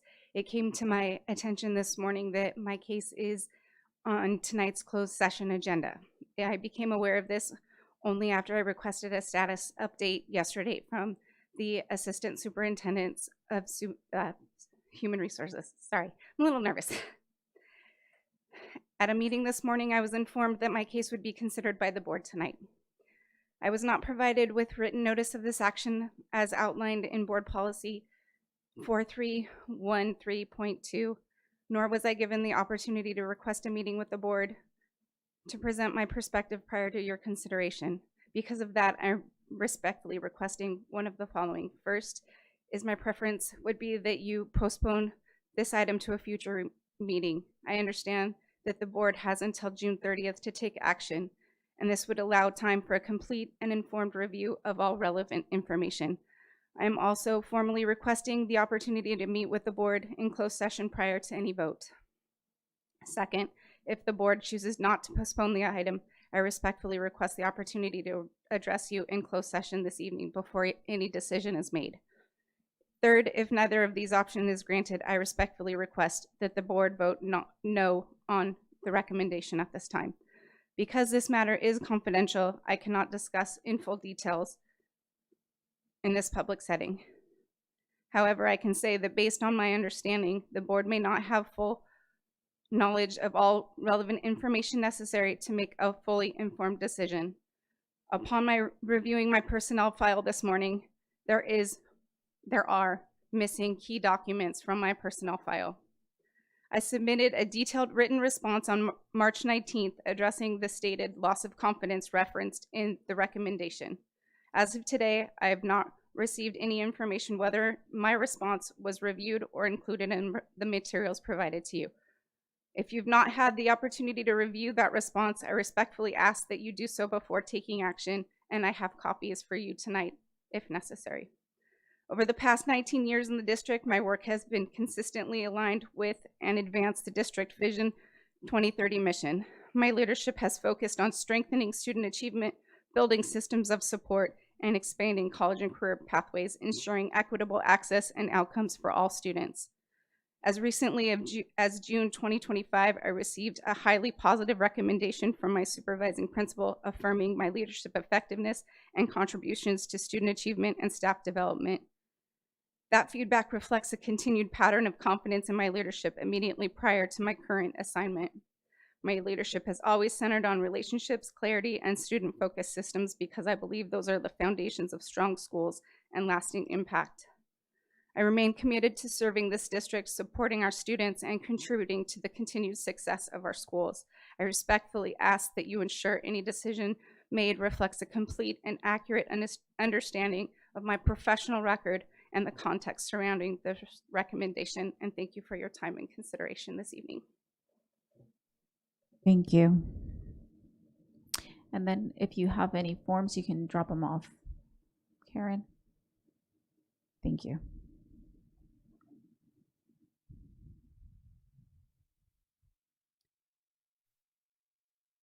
All right. 6.0. That was closed session. So at this time, we will adjourn to closed session. Thank you.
Felicia on?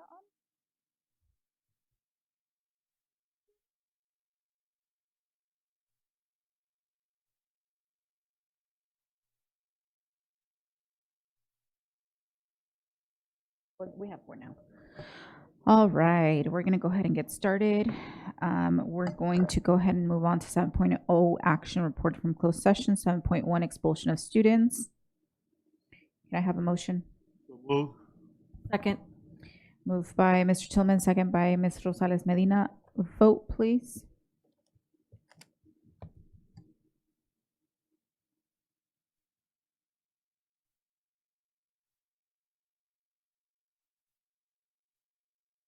Oh, but I got rid of it because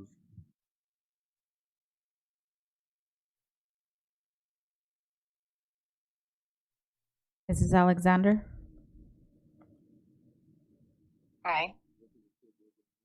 Thank you.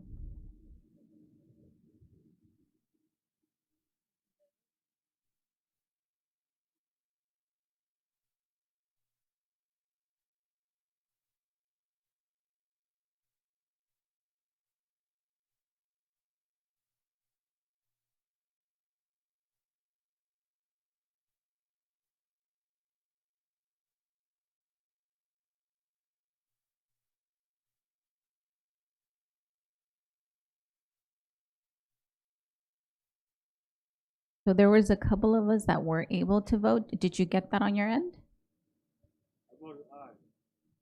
I'm missing Ms. Medina and Mr. Tillman. Okay, Mr. Tillman Aye. ayed. And then Aye. thank you.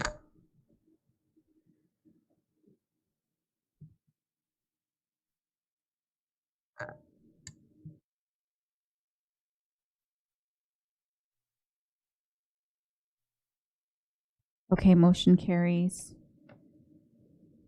7.2, student recommended for expulsion, excluding mandatory offenses, to remanded to youth court for other means of correction. Can I get a motion? move. Thank you. Moved by Mr. Tillman, second by Mr. Santos. Vote, please.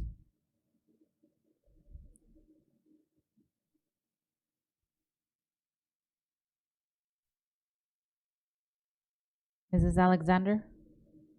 Mrs. Alexander? Aye. Mm-mm. No, oh, there.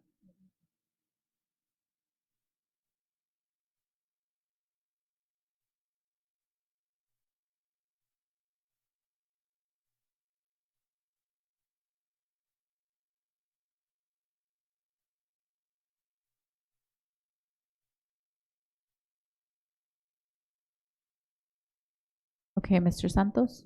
Aye. Thank you.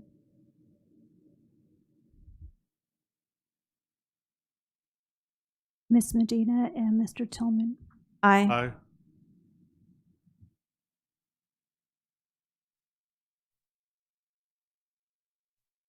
Motion carries. 7.3, petition to expunge, rescind, sealing of records, or modify youth court or expulsion. Can I get a motion? So moved. Moved by Mr. Tillman, second by Mr. Santos. Vote, please. Mrs. Alexander? Aye. Thank you.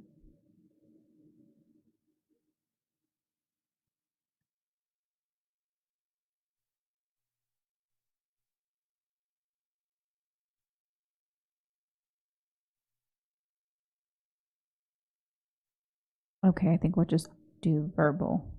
Oh, there it goes. Aye. Abigail, aye.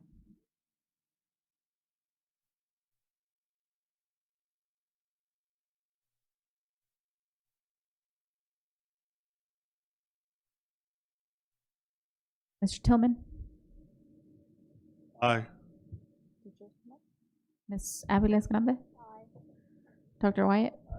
Mr. Santos? Motion carries.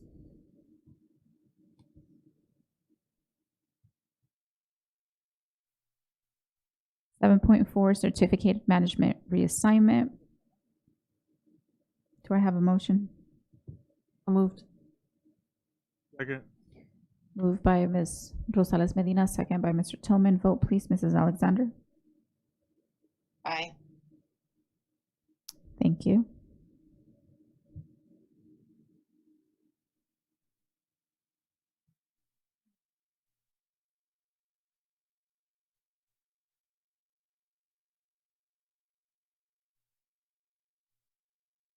Mr. Santos? Dr. Wyatt? Ms. Aviles Grande? Mr. Tillman? Ms. Rosales Medina? And then mine didn't come up, so I pressed aye. Motion carries. 7.5, certificated management reassignment. Can I get a motion? Moved. Second. Moved by Mr. Tillman, second by Mr. Santos. Vote please, Mrs. Alexander. Aye. Mr. Santos? Aye. Dr. Wyatt? Ms. Aviles Grande? Myself, aye. Mr. Tillman? Aye. Ms. Rosales Medina? Aye. Motion carries. 7.6, consideration and adoption of resolution elimination / layoff / or reduction in service of classified personnel. So moved. Second. Moved by Mr. Tillman, second by Mr. Santos. Vote please. Mrs. Alexander? Aye. Mr. Santos? Dr. Wyatt? Mrs. Aviles Grande? Myself, aye. Mr. Tillman? Aye. Mrs. Rosales Medina? Aye.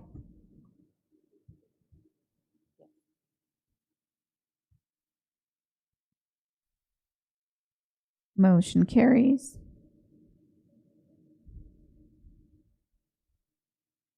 Be it resolved, the assignment of the classified employees identified in Exhibit 8A attached hereto is hereby eliminated effective at the conclusion of the 2025-26 school year. Such employees shall be given appropriate notice by the superintendent or designee of the elimination of their services, with such notice to be given on or before May 14, 2026 in the manner prescribed by law. Be it resolved, the classified employees listed in Exhibit A attached hereto who are identified as having their assignment reduced in hours shall have their assignment reduced effective the conclusion of the 25-26 school year, or for affected bargaining unit members, the completion of the negotiations between the district and the California School Employees Association and its San Bernardino Chapter 183, whichever occurs later, with such notice to be given on or before May 14, 2026 in the manner prescribed by law. 7.7, peer assistance and review report part of participation. Can I get a motion? Moved. Thank you. Moved by Mr. Tillman, second by Dr. Wyatt. Vote please. Mrs. Alexander? Aye. Thank you.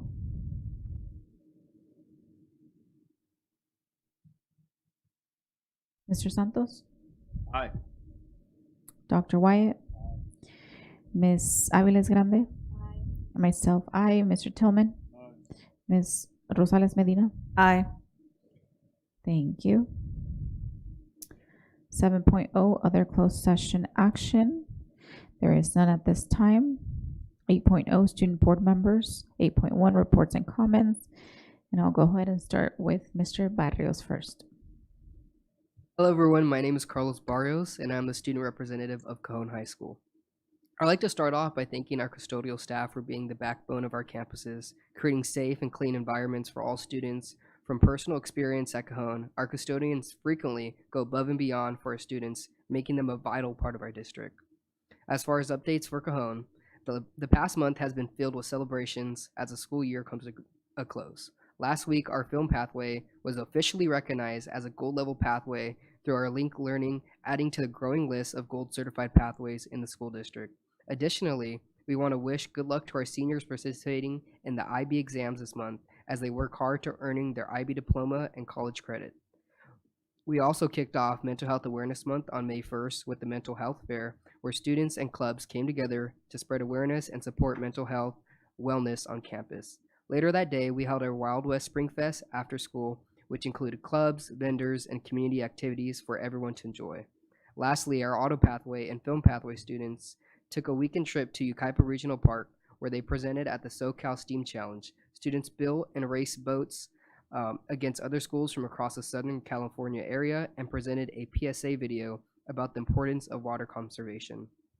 As far as San Gorgonio High School, they also had a lot to celebrate with, first, a big congratulations to the students honored at the reclassification celebration. We're proud of their hard work and achievements. Prom was also a success with 274 students in attendance, creating a fun and memorable night. As a reminder, Saturday school is available every week with no sign-up required and meals provided, making it a great opportunity for students to stay on track. Lastly, congratulations to the recognized Spartan athletes for their dedication and accomplishments, and thank you for their continued support. And as for middle college high school, their National Honor Society recently held an appreciation dinner this week, where all seniors will be attending the Avid Senior Recognition Ceremony. And on Thursday, several seniors who received scholarships from San Bernardino Valley College Foundation will be in attendance of a special recognition ceremony. And next Saturday, an impressive 83% of senior class graduates will be graduating with one or more associate's degrees while participating in the San Bernardino Valley College commencement. This highlights the importance of our school district's connection to local colleges and universities. I'd also like to mention that our Slack meeting had a lot of students engaging with each other, brainstorming and recreating hands-on real situations on their campuses that they feel like they can improve. We also distributed information and applications for next year's student board members who will be chosen at our next meeting. And to end my updates for today, I'd like to thank the board and their continued support in providing students with opportunities like the ones I spoke about today. These experiences help us grow our skills and prepare us for the future success, as well as giving another big congratulations to Cajon's Film Pathway for earning its gold certification. It's truly well deserved. Thank you. Thank you, Mr. Barrios. Mr. Santos? And I'd like to congratulate Carlos on getting into UC Riverside and going to UC Riverside in the fall. That's right. Let's go Highlanders. That was my school. Awesome job. Up next, Ms. Martinez Sosa. Good evening, everyone. I'm Maria Martinez. I attend and represent Indian Springs High School as a junior. I have a couple of appreciations I'd like to give out. So I'm going to begin actually with this event that our lovely Dr. Rodriguez had actually planned, was the American Girl Doll Tea Party. This is where like a lot of little girls from our district were able to, and I think a couple little boys as well, were given the privilege to get American Girl dolls. And if you guys know those dolls, they're pretty pricey. So this just gave the students in our district that don't have that privilege to kind of have it and, you know, build those memories. We had so many like amazing stations that the parents could also work with, and it just like built an amazing connection with our library as well, connecting like the youth to like literature. And another thing is that as it's Teachers Appreciation Week, I wanted to take a moment to thank our teachers that have acted as mentors and helped shape the minds of our future generations. Without them, we wouldn't be able to have such a strong and intelligent community. One thing I admire throughout our campuses is the diligence of our wonderful Advanced Placement Program, or as we know it, AP, as well as the teachers and students involved in the IB courses. Students go above and beyond to challenge themselves with college-level coursework, earning college credits if they pass with 3 or better on the standardized exam. Teachers are taking the liberty of hosting AP boot camps during spring break to ensure their students are well prepared when the exams come into play in May, which paves the road for success for our young scholars. To begin, at Indian Springs High School, we have completed state testing for our juniors, which has awarded them with an upcoming beach trip. Our seniors have also recently had their beach trip. Seniors are also preparing for prom this weekend. They have been making posters and decorations and have even had tables, which help them to prepare for the beautiful memories they will cherish. We have also begun holding powder puff tryouts at the end of the year, as well as cheer tryouts for the upcoming year, showing our students a competitive environment. There has also been a field trip for the medical pathway students, in which they took a trip to the California University of Science and Medicine, showing students how they can make a significant impact with their careers. We have also hosted, at Indian Springs, we have hosted the Brilliant Showcase in our theater, as well as the Anderson Olympics, honoring the students in special education and giving them vast opportunities. Meanwhile, at Royal Valley High School, they have officially started their ASB Executive Cabinet elections for the upcoming school year, giving students the opportunity to step up, demonstrate their leadership, to show their commitment to making the next year successful. It's exciting to see so many students willing to represent their peers and bring new ideas to campuses. As we continue building towards the end of the year, they're also looking forward to prom on May 9th, which has always been a memorable event for our students. In addition, we recently celebrated Teacher Appreciation Week, And the way they showed it was teachers had a spirit week in which they could dress up. And it's also a great way to recognize everything that they do for us and the positive impact they have on our daily lives. For sports, their boys volleyball team made history this season, becoming champions and winning the San Andreas League title for the first time ever. Their hard work, teamwork, and determination truly paid off. This is a huge accomplishment for their school and track and field. They also wrapped up their last league event on April 15th, where they took a meaningful moment to celebrate their dedication, resilience, and all the effort they put in throughout the school year and that journey. Lastly, at Pacific High School, there has been driver's ed, which has provided free help to students to get their licenses, which prepares them for their futures. They have also been remodeling the auditorium, library, and other buildings, which creates wonderful spaces for students. Students are working on testing and the preparation for AP at the end of the year exams. And their biomedical senior students are getting ready to have their presentations on May 20th. For the transportation pathway is having their advisory on May 5th. And during our last SLAC meeting, or Student Leadership Advisory Council meeting, we have actually been promoting the student board member position and what we expect and wish that others will do so that we can continue our legacy of student voice throughout the district. Thank you all for your time and have a lovely evening. Thank you, Ms. Martinez Sosa. Up next, Ms. Akinyemi. Hello, everyone. My name is Perfect Akinyemi. I am a student board member representing San Bernardino High School. I would like to send appreciation to our advanced placement coordinators who are working really hard to prepare all of us for our AP exams this week, throughout this week and next week. At San Bernardino High School, we are having free driver's ed classes that students who want to participate in it must have at least a 2.0 GPA and have strong attendance. In our athletics, we would like to congratulate our athletes of the weeks. And we would like to wish our swim team good luck. They are competing at the CIF prelims at Mount SAC today.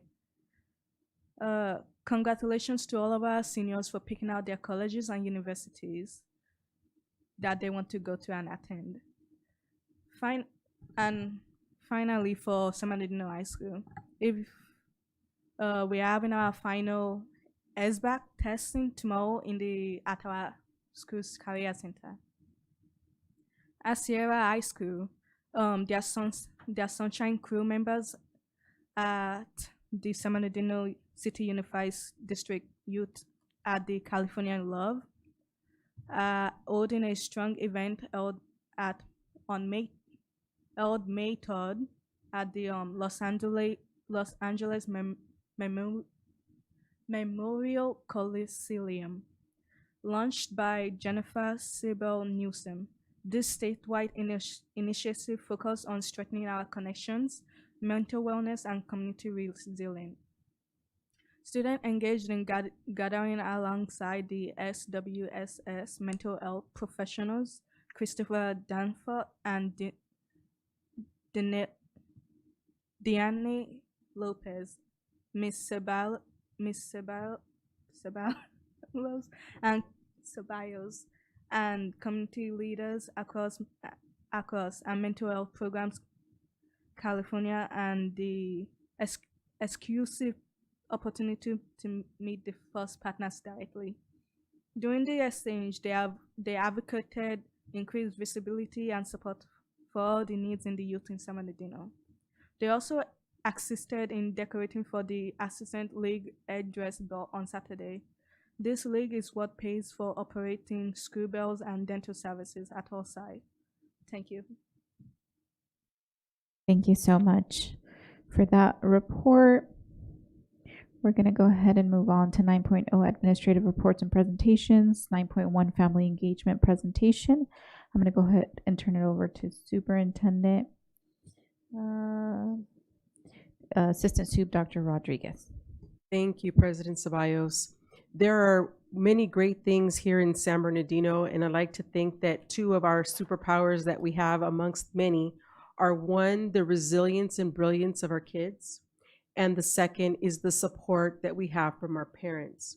And so today you are going to hear from the wonderful family engagement team who works tirelessly to engage our parents, not only to provide services for basic needs, but really helping them understand and navigate the education system so that their children can take advantage of all the opportunities that school districts offer.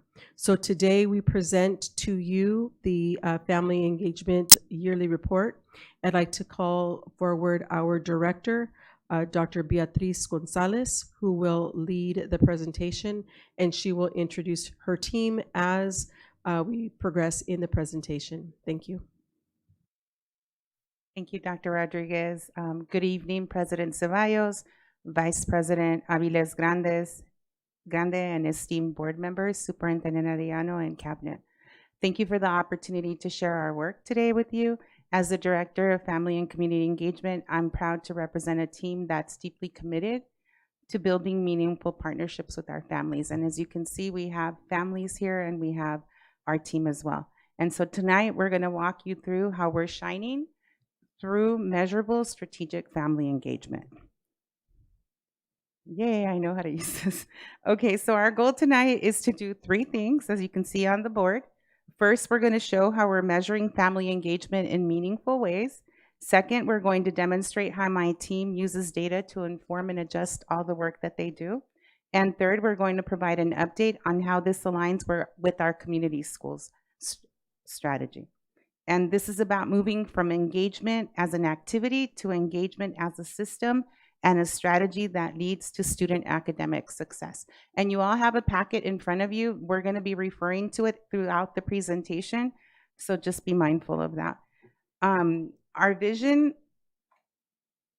and mission reflect our core priorities, and so I think I skipped a slide real quick.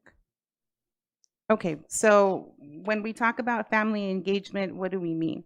So it's not about just attending events, and I want to make that clear because I know historically family engagement has been all about events and the number of people that participate in those events.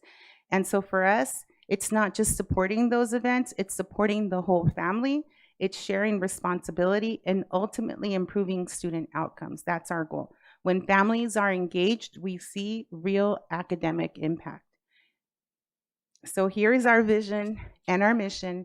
And our goal is to work collaboratively to engage, support, honor, and strengthen our families.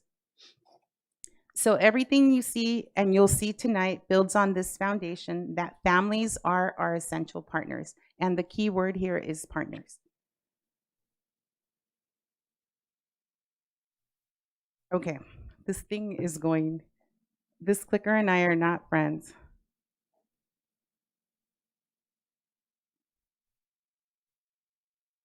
It's just going crazy. Just have someone click the mouse for you. Yeah, Just so say next and he'll click it. if we go to slide 6, there we go. Okay, here we go. I always have problems with this, so I apologize. Okay, so as you can see here, we use the research of Karen Mapp, Dr. Karen Mapp from Harvard, to guide our work. Everything that we do is revolved around the dual capacity framework that you see here. The key idea here is that we don't just expect families to engage. We build capacity for both families and educators in order to close the achievement gap. For educators, we focus on them partnering effectively with our families, and there's different ways that we go about it, and you'll see that today. And for families, we make sure that we support their learning confidently, and you'll also be able to see that. We build the capacity on both sides to close that gap. And so our guiding question here becomes, and you'll see it at the bottom, what are families telling us and how do we respond in ways that build trust and capacity over time? So next slide. And so again, I just want to reiterate the fact that family engagement is not seen as an add-on. Instead, it's seen as a strategy to achieve district goals, including student achievement, equity, and school climate. This is critical because family engagement is a strategy for equity and achievement that leads to student academic success. So MAP's research, you're going to see it throughout this presentation. When done well, it accelerates learning, it strengthens relationships, and it improves systems. So you see an example of MAPS research here, and it's evident in the district that we serve. When family engagement is seen as a strategy, when families are engaged in meaningful ways, students perform better, educators shift to asset-based thinking, families become more confident, and schools become more responsive. This is called systems level impact, and it's not isolated outcomes. So knowing that, next slide, to operationalize our work, we focus on 4 measurable areas. So for family perception, we use the Panorama Survey, and I know some of you are familiar with it. Today, we are going to be presenting that information to you. For participation and impact, we use our in-house tool called the Family Engagement Dashboard that you'll see tonight as well. We use Raptor, believe it or not, to capture our volunteer engagement, and you'll see that as well. And then we also want to capture qualitative data, so we're going to talk to you today about the Superintendent Parent Advisory Council. We are one of the only districts in the entire state that has this particular council, and so we have our parents today that are going to talk to you about that. And so this reflects MAP's emphasis on using multiple forms of data. As you can see here, we have quantitative and qualitative data to guide the improvement. And so we'll start our first measure, the Panorama Family Survey data. And for that, I'd like to pass it over to our fantastic program specialist, Ms. Gina Perez. Cut the applause, everybody. Thank you so much. All right. First and foremost, thank you guys so much for the opportunity to be able to share this information with you. I'm here to share about the Panorama Family Survey. I know that some of you are familiar with the Panorama Family Survey. I know some of our students are familiar with the survey because you take the student survey. And so the best part about this is our families get to participate in this survey. So while we collect our student data, we also want to invite our families to the table to see how are they experiencing our sites and our district. Next slide, please. So the data that we gather is percent favorable. So essentially what we are providing you is the information, the positive data. What are our families saying positively about our district in 12 specific topics? Next slide. This is where we are shining specifically here in our district. Number one, I want to highlight customer service. And when I talk about customer service, we've actually increased 5% since I believe 2021, which is pretty impactful. And I want to mention that because our participation in the Panorama Survey is the highest in the country. We have a 32.6% participation rate in our Panorama Family Survey, which is unheard of. Our families are showing up. When we say, hey families, we want to hear from you, they show up. It's pretty impactful. It's amazing to know that. They don't just show up to events, they show up when we say we want to hear from you. And so in addition to customer service, we are also shining in our Title I instructional programs. And we like to bring that up because it has been brought up to our attention, not only from sites, but from families where they say, I didn't necessarily understand Title I instructional programs or Title I in general. And so when we look at the survey results, we know now that not only are our families starting to understand Title I instructional programs and funding, but they're also happy with the way that we are providing the services within our district. Those are the two areas we are shining. If there are 12 wonderful topics that are shared on our Panorama Survey. If you'd like to go further into that, please let me know. I'd love the opportunity to not only share that data, but to dive deeper in it with you. Next slide. These are the 6 questions that are associated with our customer service topic. I wanted to put them up there, not necessarily for you to go and read through them in depth in the moment, but to know that we're not just asking one question per topic. We're asking a number of questions because we really want to get a good understanding of how our families are feeling and a well-rounded perspective. And so we put those questions up there. That's for one of the topics. Like I said, there are 12 topics that are represented on our Panorama Family Survey. With that being said, next slide. Are there any questions about that Panorama Family Survey? Ms. Rosales Medina? Yes, I just want to note, I'm looking at the number of responses, 13,000, depending on which one, between 830 to 937. So that's where the 30% is coming from, right? Those are the responses. Now that just depends on that specific question. Now, there are other questions that I can show you that have a higher response rate, but for the customer service, that is correct. That's where we're getting that 32%. Yes, but it's still a good amount. I believe it's a so. good amount. 'Cause Thank you, thank you. Yes, and I appreciate that because I know many, many, many years ago, you know, folks were really excited when they would receive maybe even 1,000. And so the fact that we're getting that many, thank you. Thank you. And I like to highlight that we've not only been maintaining that number, so that's really a shout out to our families of constantly showing up, but we're seeing a slight increase each year. So with that being said, I feel like that's a representative not only of the work of our department, but of the district, that we're continuing to know that families are seeing our district as a place that they're seen within, and they see their place here at this table. Thank you. Thank you. Mr. Santos? Quick question on your numbers. Do you have what the response is at the elementary level versus the secondary level? We do. We sure do. And I can get that information to you following this. I don't have them right on hand. I don't know those off the top of my head. I'll work on that. But we'll get those to you. Thank you. And I just have one question as well. Those questions, the ones that you included in the slide, but just in general, the questions on Panorama, are those questions that are already established, or does your team put in the questions? Do you guys make the questions, or how does that work?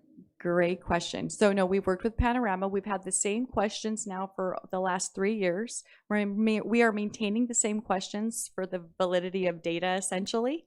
And so those questions will not be changed essentially for the next couple of years.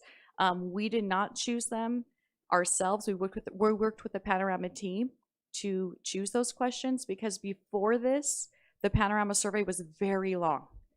And it was so long to the point where our families were like, I don't want to participate because now this survey is taking me 30 to 40 minutes. And so our team was able to work with the Panorama team to ensure that we were measuring and ensuring that our survey was aligned with the local priorities and with the CSTPs to make sure that we were measuring all of this, all of the local priorities that we were focused on. So no, those questions haven't been changed. Yes, our team worked with Panorama to choose them, but they've been pretty consistent for the last, I would say, 3 years. Thank you for that. That's really important because you're exactly right. The validity of the questions are changing every year. How are we really, know that we're increasing or decreasing or whatever it is? So thank you for expanding on that. Ms. Martinez Sosa? Yes, I wanted to ask about how the results of the survey, how has that impacted the students in our district? How has it changed the way we see education? Ooh, great question. I'm telling you, I wish I had school board member positions when I was in this district. What I would say is what we do with this data is we go over this information with your principals and with your sites. And so your principals and your administrative teams are not only aware of it, but then they adjust the workshops, they adjust the opportunities that are happening at your sites for your families based on the needs that they're seeing from this survey. So, and one big thing is this year, our survey window changed. So we used to have it at the beginning of the year. And when I say the beginning, during the winter quarter, or fall, I apologize. We've now moved it, so now it's happening during the springtime. So the data we're collecting is aligned not only with our students, but it's really reflective of what our families have experienced for this year. Previously, our families were reporting on what they had experienced the previous year. And so now our information is really aligned for what our parents are experiencing this year, so that next year, when our administrators are looking at that information in June before the new year even begins, we can plan ahead accordingly for not only our families, but our students as well. Thank you. Thank you. Great question. And let me just add before you move on, so that 32.6% participation, I would like to see what your team sets to be the goal for next year. I would like to, see what goal you set, and then also kind of be along the way to cheer you guys on to meet that goal. And then the other piece that I would like to request when you provide presentations in the future, or even for the Friday update, if you can just desegregate the data in terms of participants, like who's participating, because then that also creates an opportunity. I don't know if you're looking at the data, maybe you are already, but creates that opportunity to ensure that we, focus also if there's, subgroups, to really ensure that we set a goal for those as well. Yes, thank you very much. All right, with that being said, I'm going to hand the mic over to our wonderful manager, Victor Hernandez.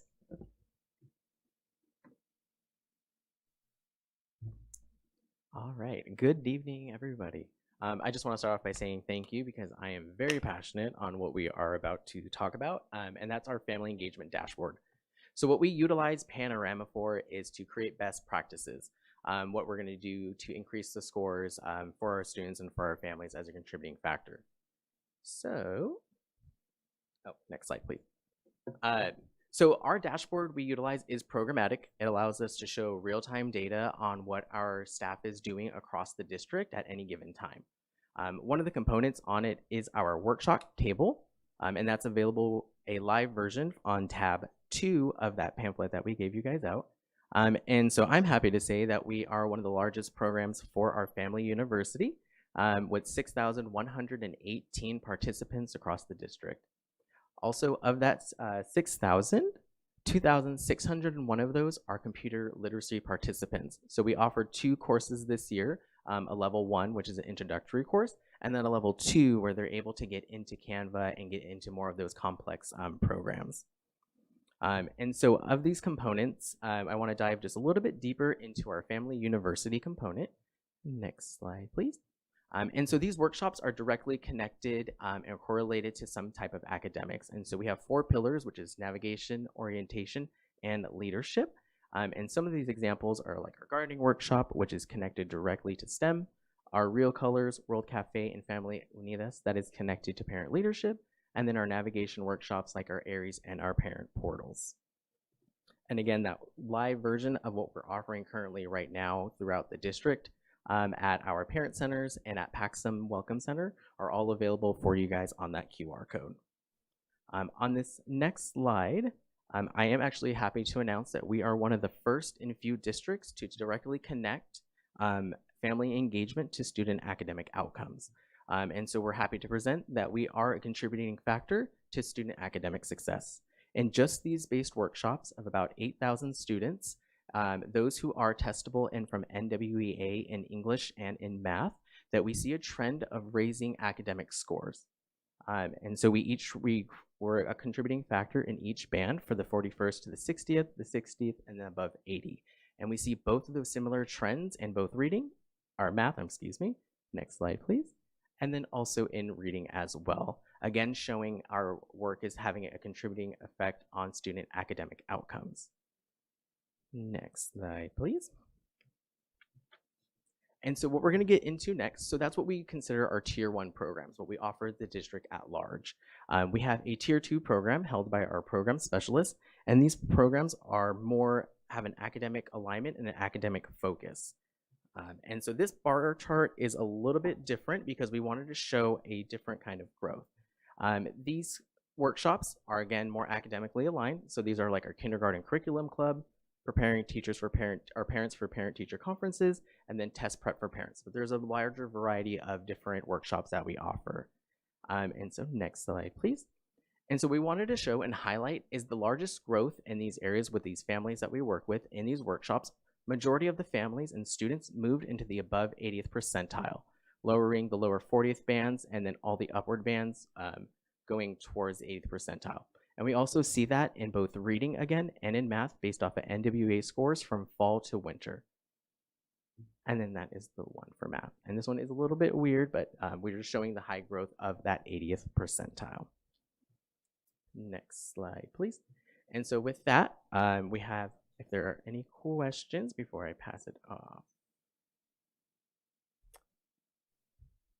I do just have one quick question. Of course.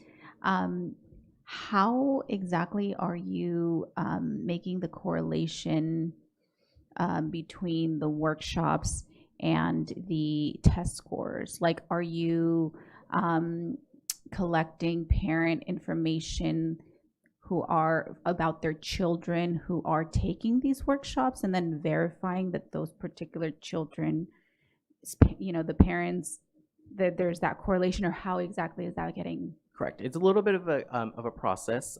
So we try to make it easy for our parents on the user end. So what we do is that we have all of our families register for our whatever workshop that we're doing, and we focus only on certain workshops that are directly connected to academics. Once that, if we ask for student ID or any information that we are, and then we track the frequency of what the parents are coming to our workshops. So if they are coming once, we don't necessarily track that so often. But if they're coming frequently enough that we can see that there is a trend that they're showing up, we take those student IDs, and thanks to the help of AET, we plug them into Unified Insights, and we're able to see that real-time data that is provided for NWA and CASP. And we do see similar trends with that in the state testing as well.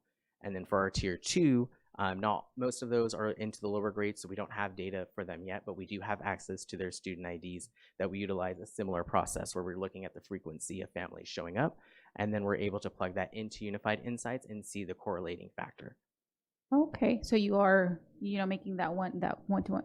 Awesome. Correct. And oh then my the goodness. families that don't give it to us, we have some lovely staff that are able to go through Aries and look that up for them, because we want that to be an easy process for our families when they come to our workshops. Beautiful. This is the kind of data that I want to see, that direct correlation. And then the last question that I have is, for these workshops that you're holding, are they recorded, or are they offered online in some sort of way for, I know that sometimes parents aren't able to make it in person. Do they have access to view some of this information? So we do offer both.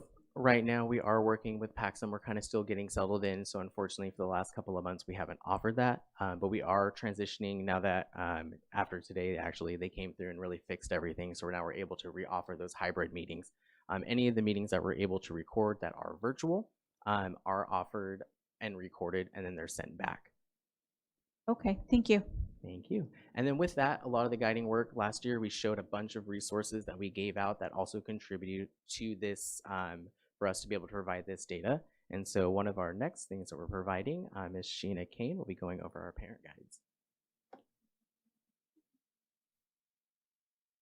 All right, I am excited to tell you about a resource that our department has developed in collaboration with elementary instruction, and that is our English Language Art Parent Guides. And these are going to be ready to roll out to families in English and Spanish in August 2026. So the elementary parent guides are designed for families of kinder through 6th grade, where 6th grade is in a self-contained classroom on an elementary school campus. And this work really came out of true family request. We often have families that express interest in having a clear understanding of what their students are learning in the classroom and how to support that learning at home. So these resources are designed to be a bridge between our homes and our schools. These resources were developed based on our teacher curriculum guides that elementary instruction has created for our teachers. So we started there with the teacher curriculum guides and essentially used that information to develop a parent-friendly guide. We were very deliberate in our approach. We wanted these guides not just to be informative, but to be genuinely useful for our families, something that our families can pick up and start utilizing right away. So they're concise, but the information within them is powerful. If you look under tab 4, you're going to find an example of a 3rd grade Unit 1 parent guide. So each of our parent guides cover one unit. For grades 1 through 6, there are a total of 6 units available to our families. Kindergarten curriculum is a little bit different, so parents will have access to 10 units over a school year. The formatting for these parent guides is consistent across elementary grade levels. So it begins with essential skills for the unit, followed by at-home activities or conversational prompts that families can utilize to support learning. And then finally, they have some suggested family field trip ideas. So when we looked at different locations for possible family field trips or somewhere to take your family to support learning, most of those locations are going to be found within the Inland Empire. We wanted to make sure that those locations are accessible and realistic places for our families to visit. So those family field trip opportunities connect learning to real-world experiences.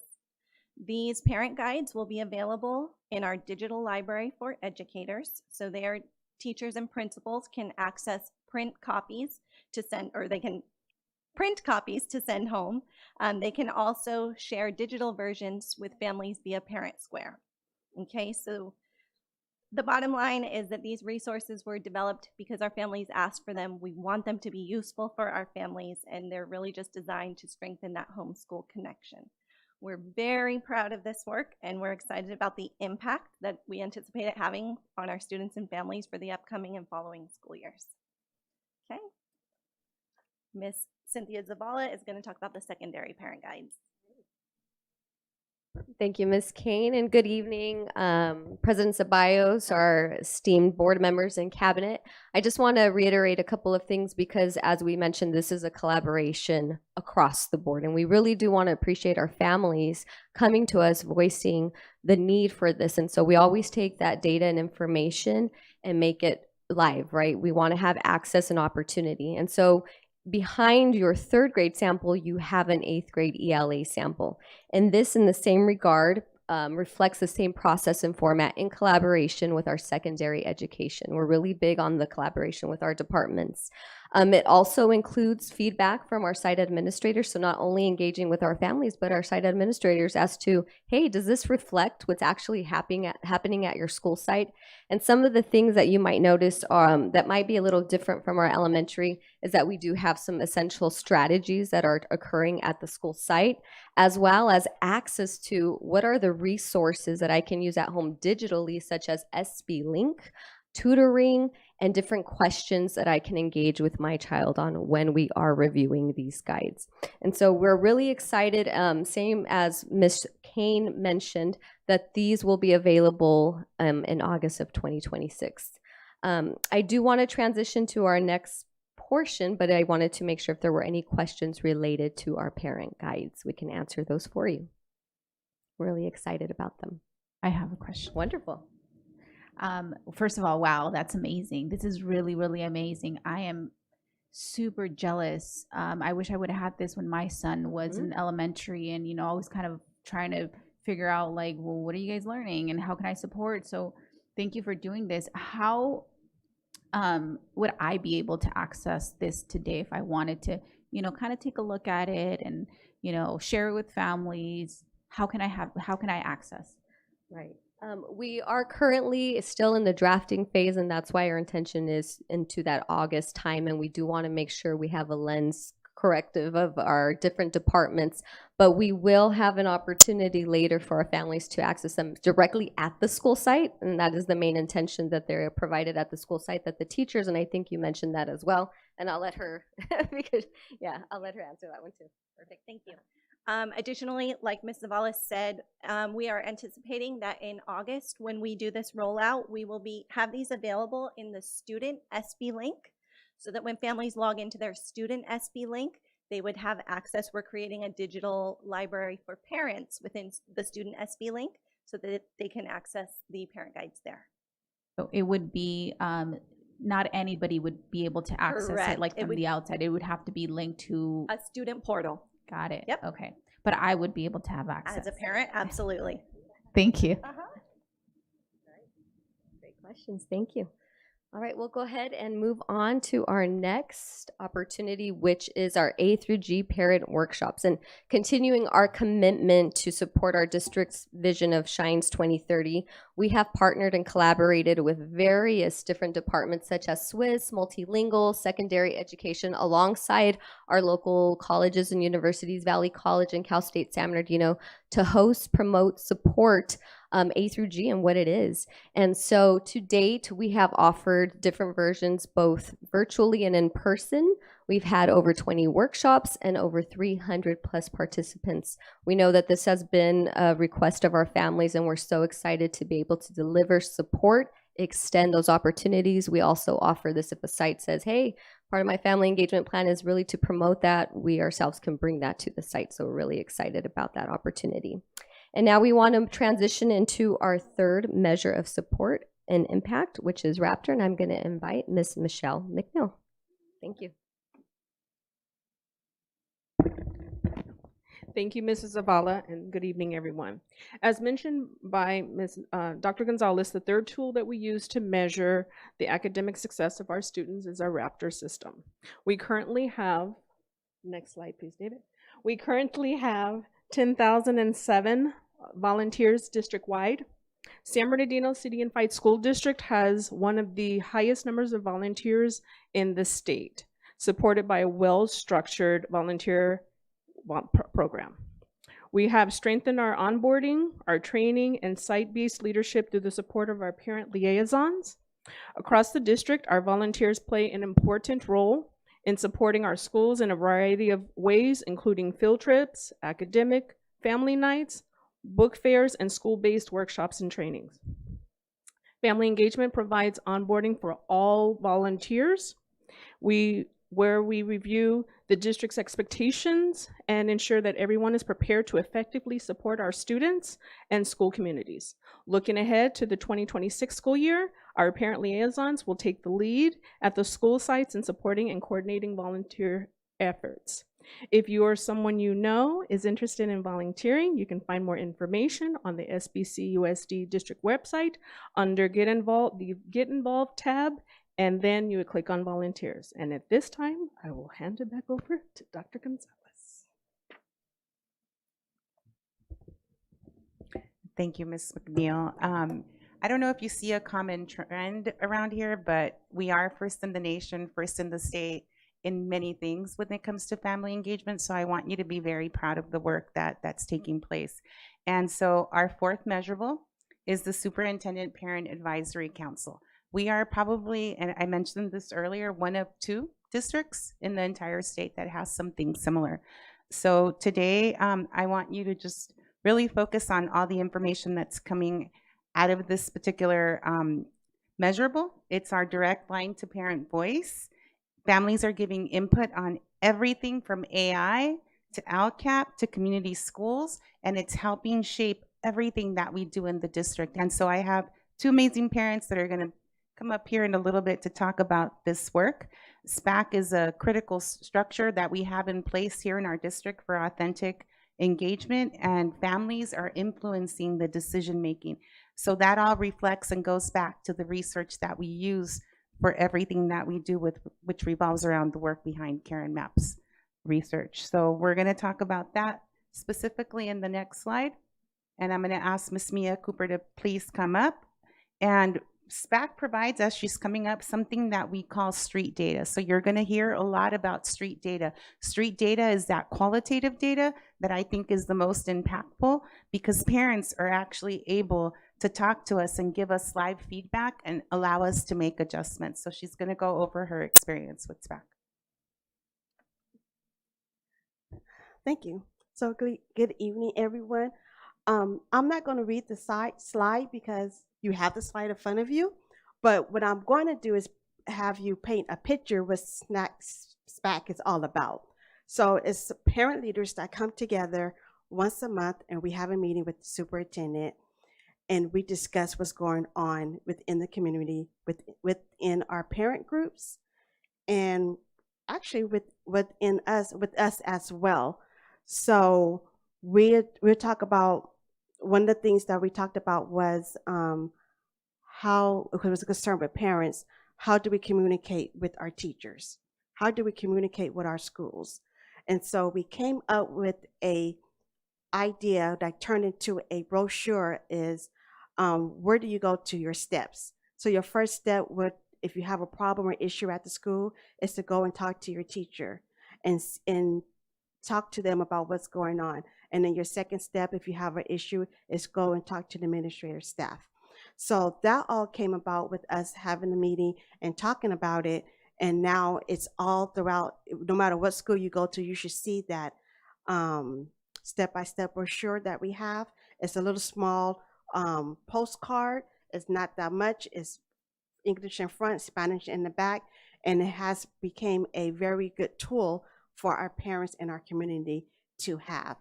And also, I can talk about how the impact impact has become when we have those meetings and speaking with the superintendent, because not only are we voicing our concerns and our wants? We're also voicing a lot of things that we don't hear or we can't hear within our community. And so we're able to bring that in, and then we follow that into our meeting where we have all our parent leaders to come in on that Monday to talk about what's going on. And then we also have different topics that will come in, and that's how the topics come about with us parent leaders. So any questions? Mr. Tillman? You have these meetings with the superintendent. Is he receptive? Very good question. And so, yes, he is very. So he does come with listening ears, and we really do appreciate that. And we appreciate the board allowing that to happen. Thank you. It's good to hear. Mr. Santos? I just wanted to mention that I'm a SPAC alum. You know, I was on for a couple of years. Right.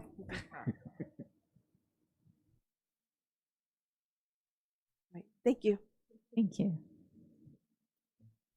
Thank you, Ms. Cooper. In tab 6, you'll find the document that she was referring to. It's called Making Things Go Right, and it was created by the parents for the parents. And just in talking to principals, it's made a huge impact when it comes to parent concerns, because parents have explicitly laid out what the steps are to, just address any concerns that they have. So with that, these are other topics that we reviewed. Again, volunteer procedures, parent leadership, artificial intelligence. So again, like Ms. Cooper was saying, parents bring topics to the table, and then that becomes the agenda for the larger group. The larger group consists of a rep from every school site and an alternate. So sometimes we get anywhere from 75 to 100 parents. It just depends. But again, the important piece of this is the venue that we use to collect that authentic data. Street data, we're calling it. If you go to the next slide. And so these are some of the topics and some of the items that have come about as a result of the hard work and dedication from the Superintendent Parent Advisory Committee. One of the things that really stood out to us was the opportunity and concern that arose with artificial intelligence, right? Parents were talking about artificial intelligence and really had no idea what it was that their students were being exposed to. So we brought it to the table at the SPAC leadership meeting, and it was interesting because then this forum resulted from their feedback and from their voice. And so we got together with AET, with STEAM, with IT, and we all collaborated to ensure that parents had a firsthand experience with those tools that their students were being exposed to. So they were introduced to AI. What is AI, right? In some cases, some parents didn't know what AI was. They were introduced to Google for Educators, to different AI tools, to student resources. They were able to, again, look at all the different tools that their students were using in the classroom. And then they had hands-on experience with Gemini and ChatGPT. It was interesting to see. There was just one of the grandmas was there, and she was in the back, and she was very quiet, and we walked over there to see what was going on. She was literally inputting recipes, obtaining like the grocery lists because she wanted to go shopping, and she was having a blast in the back, and we just thought it was amazing to see. But she also had that confidence to go back and support her grandchildren. So with that, this is one of the amazing activities and events that came about as a result. We've had 2 sessions, over 200 parents have been in attendance. But what's amazing is that we were able to partner with Google, and Mr. Arellano was like, take the parents on a field trip. And so we're taking the parents in July on a field trip up north to the Google, to the Google facility. And so it's gonna be a day trip, but the parents are excited because I think this is the first time Google's ever opened it up to the community. So just amazing things are coming out of SPAC. Okay, next You slide. said up north. Where's it at? Yes, it's by Sacramento. So we're gonna fly up there, and I don't know exactly where it's at, but we were just in communication with someone yesterday, so we'll find out, but it's up north. Yeah, so first time. So we're making history here. If you go to the next slide. So another thing that came about was, the Welcome Center opened, and we're very thankful for the opportunity to be able to just have this amazing building. And so with the opening of the Welcome Center, we leveraged the opportunity to gather family feedback again. And so SPAC parent leaders elevated various concerns, which led to deeper collaboration and dialogue. And as a result, we collected, again, meaningful qualitative data and co-developed the shared vision. And I'd like to ask Ms. Devonna Robertson to please come up. She is our District African American Advisory Council President, right? Yes, and so she played a huge part in everything that she's gonna talk about momentarily. Thank you, and good evening, everyone. You guys start the timer? Okay, I don't have a timer. Oh, you guys are in trouble. But I come this evening in the spirit of Ujima, one of my favorite Kwanzaa principles. And Ujima means collective work and responsibility to build and maintain our community together and make our community problems our problems and solve them together.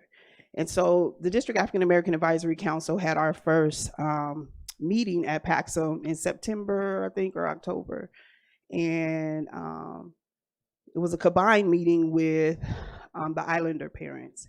And I think we had a board member, your wife was there, you came a little later, and whoever else was there. And it's a beautiful building, and the families were excited to be in there. But by the end of the evening, I was so hot, you could have dropped me off in Antarctica and I would have turned it into Palm Springs. I was livid. Really disappointed in the lack of welcome I felt. And so I fussed a little bit, and I thought, I have a couple of options. I can go to the board and get up here and make a lot of noise. I can check in with other parents and some staff that are working in the building to see how they feel, how some of the parents felt in the space. But then I also can take it to SPAC. And keeping in mind that Dr. Rodriguez, our superintendent, Dr. Gonzalez, they were not a part of the process. And so instead of coming in here and doing all of that barking about what I was frustrated about, I took it to them, and we decided to have some additional meetings to discuss, to give some history and context around what parents were thinking when they were making this request. Now, I don't know, 8 years ago, however long ago, how long ago was it, Abigail and Tillman, you guys were here. It's been a while. And kind of give an opportunity for a fresh start. And so for those who were not involved in the initial process, to be brought into what the vision was. And then we had another extended one or two extended SPAC meetings, I don't remember, to discuss what some of our concerns were. One of the folks went in there. I said, come on over there with me and tell me how you feel. She said, I feel like it's probation. It's a probation office. Some of the staff had also expressed some of their, everybody is like, it's a beautiful building, but it's this and it's that and it's this and it's that.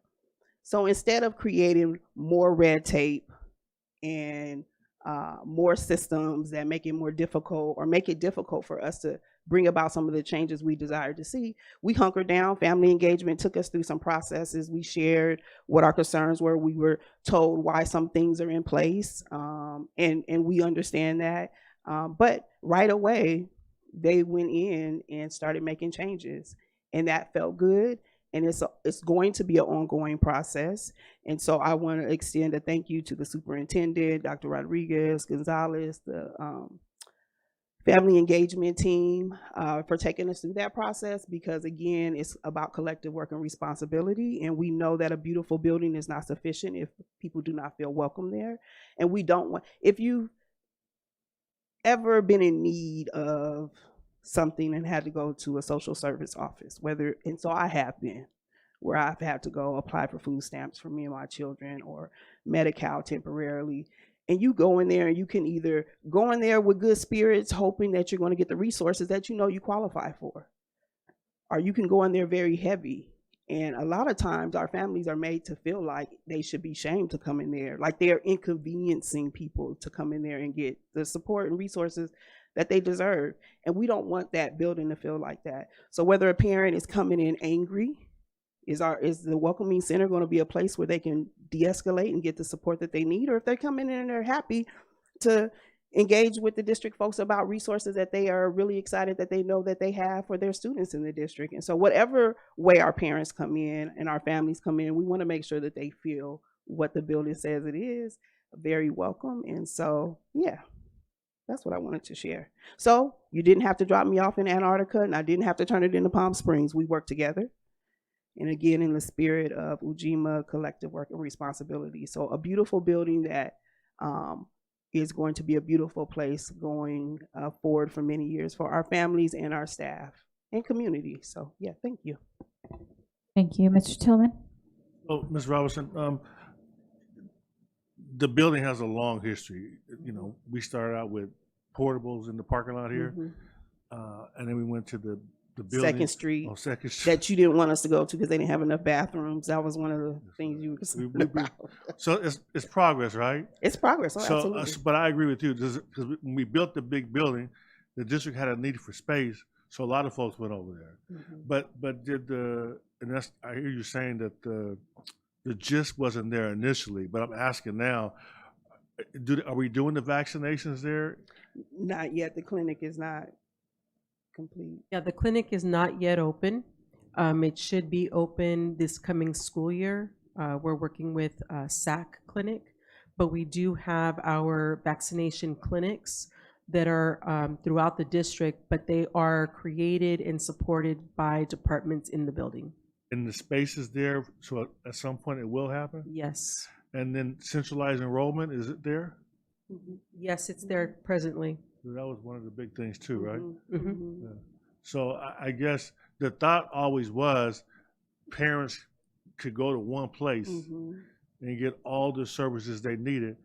And if they were like Abigail back in the day with 5 kids at 5 different schools, they can enroll them all there and not have to go to 5 different sites to get that taken care of. So is that capable right now? Yes, sir. Yeah. So that's the minimum. So if we're doing that, that was one of the goals that we were hoping was going to take place. So. Yeah, and the reality is that we recognize too that some of the challenges that we feel exist, there's nothing we could do about it. We cannot rebuild the building, right? But it's also, we were sitting here talking about, we have our DAC meeting there this upcoming Thursday.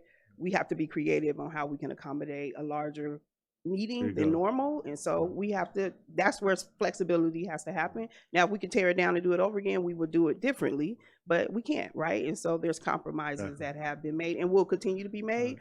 And we also implementing a system that they're surveying people to see how they feel, and then we'll continue to assess and make changes. But I mean, a lot of things were changed immediately, and I think Dr. Gonzalez is going to share. Yeah. And you know, the most frustrating part of being a board member like me that's been here a long time, because our goal has always been to solve problems. And I've seen so much progress. You got to remember, when I got on the board, we were doing year-round schools because we didn't have the space. We built enough schools for capacity for 60,000 students, so we got rid of year-round. Everybody's on traditional because we understood, the study said that students learn better. So we've done a whole bunch of stuff over the years, but I hear people saying this is terrible, the schools are terrible, they look bad. We have more new schools than any surrounding district. So I know where we come from. What other school district has a welcoming center? I can't think of one. So we've made huge gains. When I heard the presentation about the parent engagement, I remember when we had a mobile home, just a bungalow, a portable in the parking lot over there on Highland, right? So I don't take it for granted, but I do understand the philosophy. Once you get it, people just say, "This is what we got," and what have you done for me lately? You know, and I don't know if you guys, this is going to be kind of off the wall, but you guys watch 90 Day Fiancé? But the one thing that's good about 90 Day Fiancé, you get a look at other countries and you get a look at poverty. And we take so much for granted that we have here in the United States, in California, and in San Bernardino. Because you got a board that cares about our kids, our parents, our community, and all the money gets invested into our community. And you all, working with everybody in our district, is doing great work. And we keep getting better. Absolutely. And we want to keep getting better. So when those problems arise, I'm glad you have the checklist. I think you guys should add though. Once you go to the assistant superintendent, you're not happy, then you go to the superintendent. If you're not happy, you go to the board. You got to be real. That's the way it's supposed to work. So there's no need in stopping at the assistant sup. They might not get what they want from the assistant sup. All of us are resources trying to solve people's problems. But y'all didn't want me to come in here, I promise you. Not the way I was feeling. And we were able to resolve it. That's good. Yeah. And we were able but you to know you resolve have it. access. Oh, you know, I know. Yeah, I know. But it was, and I think it was also another layer of building trust. Right. And not always feeling like people are under attack because they did something wrong, but saying, hey, listen, I recognize that you actually were not here. So me coming at you sideways is not going to be beneficial. Now we can talk about it and see what we can do better. And then if things don't get better, then that's different. But the opportunity, they deserve the opportunity and to be given a chance to make some adjustments, and they did. And there's more to be made. And yeah, I feel good about it. I feel much better than I did. And it works because you're always fair and practical. That makes a big difference. Yeah, I try to be. Thank you. Yes. Hold on, Ms. Rosales Medina. And this is where it goes back to parent engagement, and I feel like it's so important for parents to be able to express their concerns without individuals feeling offended, and that's where the collaboration and that communication comes into hand. So I appreciate also the department for listening and not feeling maybe, oh wait, what are they asking of us? What are we? Sometimes they may feel a certain way, but in reality, when you're working together, it does make a huge difference. But now that you have said that with regards to the facility, has that air conditioning been taken care of? I'm curious. The air conditioning, that was the issue? Oh no, was that the? Oh, I thought it was like hot. Yeah, I thought it was like really warm inside. No. No. I was like, I could use other ways to describe the way I felt, but I thought that was a generous way to describe. I mean, if the AC is working over there like it's working in here, it's fine, because you guys are making sure nobody falls asleep in the board meeting. Y'all got the AC blasting. I literally took it as, and no, sometimes not I literally. do. Sometimes when people say certain things, I'll be Uh-huh. like, it goes over my head in Yeah. regards No, to it's certain okay. things. Yeah, but Yeah, it's okay. Okay, so the air conditioning is working great. Yeah. Perfect, awesome. So when you're talking about how and I think you mentioned maybe other parents feeling a certain way, that it creates an environment like if you're going to like the welfare office or something like that, probation office or something Mhm. similar to that kind of feeling. Are you referring to the design itself, or? I mean, or it was top security. Okay. And so now, we didn't request for IT to be on the top floor in the Welcome and Resource Center. We don't make all the decisions. That was a decision that the district made, and there's safety precautions that have to be made, right? Or security precautions. And so one of the parents on that first night was like, I don't feel safe here. Because if I need to get my children, myself, and this is somebody who has experienced domestic violence, if I need to get my children and myself out of this building, I couldn't without somebody's assistance to get on the elevator. So it's simple things, it's little things, right? From a district perspective, it might seem like we're doing the appropriate protocol, but when families come in there, does that feel comfortable and right? And then we didn't want no children jumping off the dang on patio, right? And so, yeah. Yeah, and I appreciate that, and I know that there could be possibly opportunities where we look at maybe other buildings in the area as well, because I know it has a lot of departments in that building, and maybe looking at opportunities there. But yeah, I do appreciate it, and I also again appreciate the department also working with the families and not taking to offense. This is about working together, so I appreciate that. Thank you. No problem. Thank you. So again, that was a vivid example of how we come together in SPAC with the parent advisory leaders. So we invited all of them, and they weren't able to come today for various reasons, but they all sit at the table with the superintendent. So that opportunity is amazing.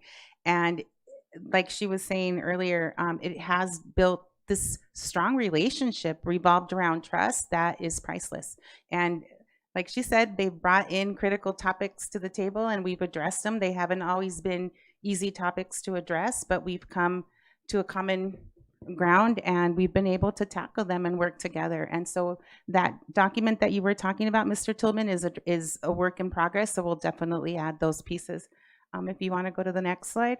And so this is an example of what came out of the feedback that we received from the general group, because not only, like I said, is it the parent leaders, but it's also the representatives from each site. And so on the left, you'll see the different categories that were addressed, and on the right are just priorities that the families addressed. And if you go to the next slide, you'll see this is what's been done so far. So whenever parents come in and give us that feedback, we take action. So one of the topics that came up was revolving facilities and amenities. So we ordered plants because that was important to the parents.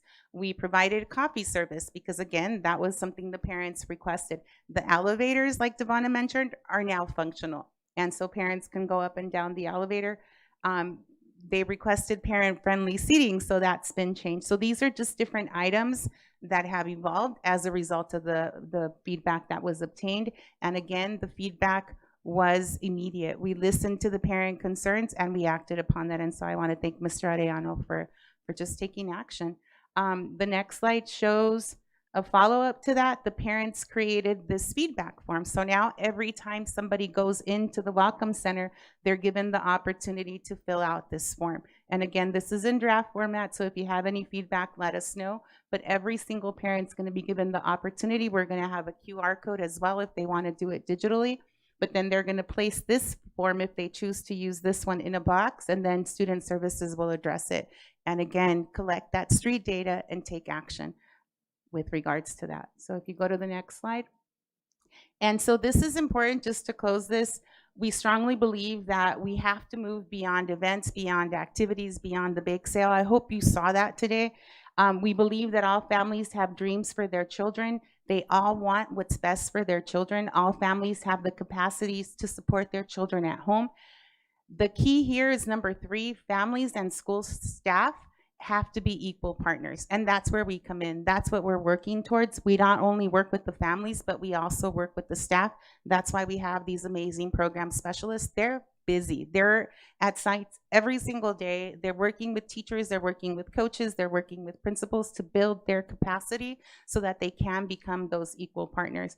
And at the end of the day, it says the responsibility for building these partnerships falls back on the school. So every single school has a family engagement plan that's connected to the teaching and learning plan, again, with the collaboration with Ed Services.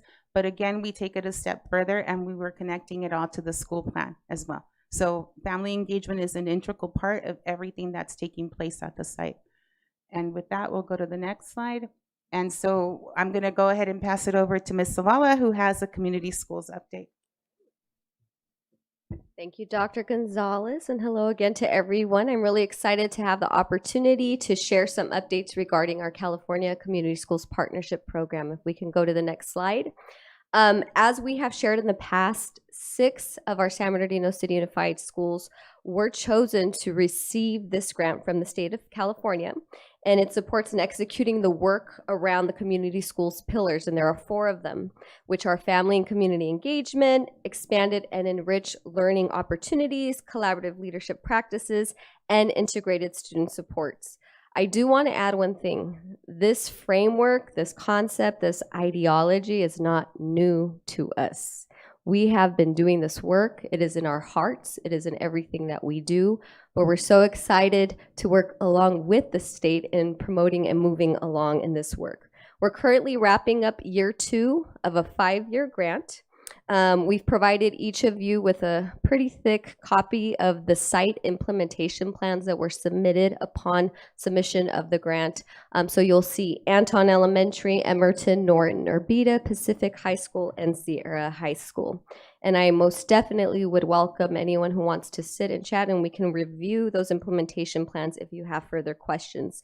But tonight I do want to highlight 3 of our 6 community schools and provide you a quick update snapshot on the work that they are doing. So if we move on to our next slide, and you'll be familiar with a lot of this because you've been celebrating them as well. And as we know, the community schools work is aligned with our Shines Vision 2030. And so for Norton Elementary School, they have been recognized by the California Department of Ed as the #1 Green Ribbon School in California for 2026, and the only county school to receive the top honor as a Green Achiever School. So all of those elements regarding collaborative leadership practices, family and community engagement, and that integrated student supports is leveraged into this work. We know that they are committed to sustainability, which is really big for community schools, innovative hands-on learning through STEM, and project-based learning.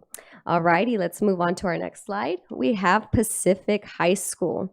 And Pacific High School, along with their amazing CTE programs, continues to weave together multiple programs and resources to provide wraparound services, high levels of supports, and enhance existing systems to ensure that all students have access to intervention, mentoring, support, and rigorous academic progress.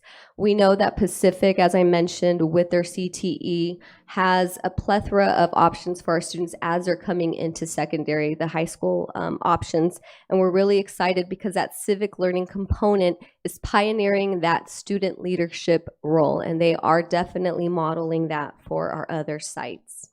And we'll move on to our last site. I would like to say a pioneer in this work, Sierra High School. And it was shared earlier by one of our student board members that over the weekend, Sierra High School received the 2026 CCEA Plus Exemplary Program Award for their work towards their family and human services pathway. Sierra's Sunshine Crew also had an opportunity to represent the California Love, California Strong event with the first parent partner of California, Miss Jennifer Newsom. And we know Sierra continues to exemplify all the community schools and SBUSD shines pillars.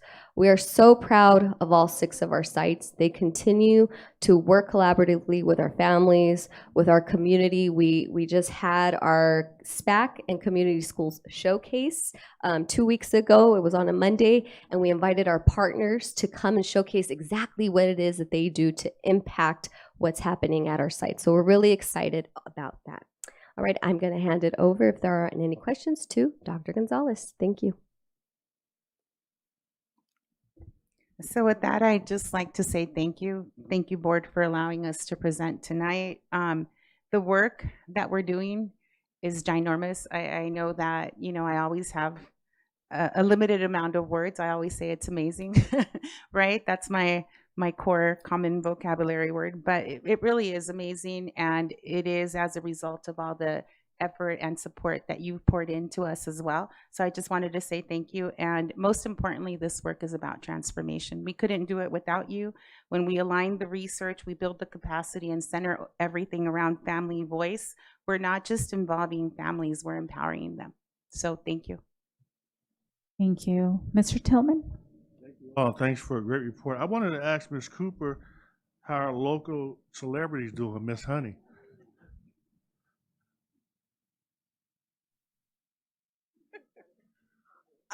Thank you for that. Honey is doing very well. She's finishing up her class on May 13th. Is that Honey back there? Yes, Honey is. How you doing, Honey? We're proud of you. Honey, come here, Honey. Come up here right quick. And then Honey will be starting summer school. Wow. Right after she finished up her class. So. How do you do it, Honey? Because your mom takes you to all these meetings, and you still get all this work done. Do you do your work during the meeting? No? She said no. Say hello. Hello. Hello. Where do you do your work? During the meeting or at home? I do it at home. Okay. I know you're going to be matter of fact. Thank you very much. We're proud of you. Thank you. All right. So I just want to say, I just want to tie this into what the presentation tonight, how working together with families and what the outcome looks like. Because I've been a parent. My oldest one is 31, and so I've been a parent for a very long time. However, just working with the school, our school offers a lot, and working with family engagement and working with several different departments, this is the outcome that we get. And we having our kids, moving and to the next level that we never thought imagined. And here we are, our first dual enrollment student, 4th grade and 10 years old. It's right here in San Bernardino. So great things are coming out. But also want to thank Dr. Rodriguez for that, because she kind of spearheaded that as well. Just asking for more support of helping a young lady, achieve her goals. And I was really expecting more work for her to do and not for her to be on Valley campus. So thank you so much for your help and support with that. And thanks to the board. Thank you. Mr. Santos? Thank you for your wonderful presentation. I have a couple questions. For parents who have multiple children like I have at elementary, middle, high school, how do you advertise that they could go to Pacum and enroll everyone? Let's say I showed up at the elementary and I started enrolling my elementary. Is it promoted at the school? Is there a QR code? Is it on the website? How do we do? Our enrollment, we have enrollment fairs throughout the year. Some of them are specific to particular programs, but we have parent liaisons at the campuses, but we also have like the data clerks that we train through the student records department, our enrollment department, and we give them information. If you see a parent who has multiple children, you can send them to Pacum, or you can make an appointment with us virtually and meet with one of our enrollment techs, and we can walk them through the process. Awesome, thank you. And my second question, the Panorama survey. Now I know I've taken the survey, but it comes out in the spring around when, usually? So the data came out in April, and like Gina mentioned earlier, we changed the actual testing window, if you want to call it that, because the principals actually wanted it to be their true data. They wanted to see what the parent feedback was going to be for that school year with the work that they did, right? Sometimes it was inherited data. So April, to answer your question, is when it comes out. I had a question, especially at the elementary level.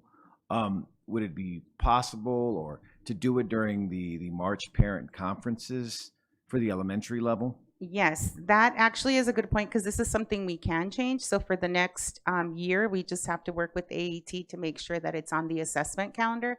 But that's actually a good point, because that way we could reinforce and support educators as well to have an additional tool to go over with parents. So definitely, good point. Thank you. Ms. Aviles Grande?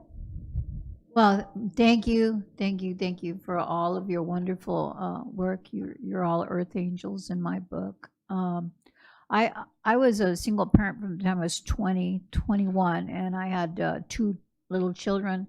Their entire lives in school, I was a single parent, and I just wonder, do you have something that where single parents will feel comfortable in asking for help? Because I always thought I never felt supported ever, and that was the times. That was the 70s. School was almost a big thing in our lives that was always against us. I never felt that sense of team that comes out of this bake sale thing. Pillars is wonderful. And so I'm just curious, that do you do anything in particular for single parents of any type or age? Or Yes, so we can get that data for you. We definitely have large numbers of single parents that are participating, and we have the data to show it. And a lot of it is going back to the Karen Maps research based on partnerships and relationships, and we've done a great job of establishing relationships with our families. Dr. Rodriguez mentioned the parent liaisons. They're at the site. A lot of them are single parents as well, so they can make those connections and relate to those families. And so yes, so we can get you the actual numbers if you'd like, but we definitely, yes, support those families as well. Thank you. I also just want to say again, thank you so much for the presentation and for coming out and sharing. I haven't been on the board as long as some of my colleagues, but I've been a parent partnering with the district for 19 years now. And I wasn't on the board when the conversations about the new building, were the decisions were being made, but I was a parent on the ground, also sharing those concerns and saying, hey, I'm a single parent as well. I don't have a lot of time, but the time that I do have, I remember what did you call it? Over at Highland, the building. The wall building. Yeah, but you said something earlier. I want to say shed, but it's not a shed. It's a portable. Portable. Thank you. I remember going to the portable there, and just being very hungry, for lack of a better word, for not just connection with other parents, because like I said, I was a single parent, the oldest in my family, so I didn't have siblings, cousins that were parents. I'm the oldest in my family that had children that I can kind of connect with, and not always did I agree with all my parents' practices as a parent.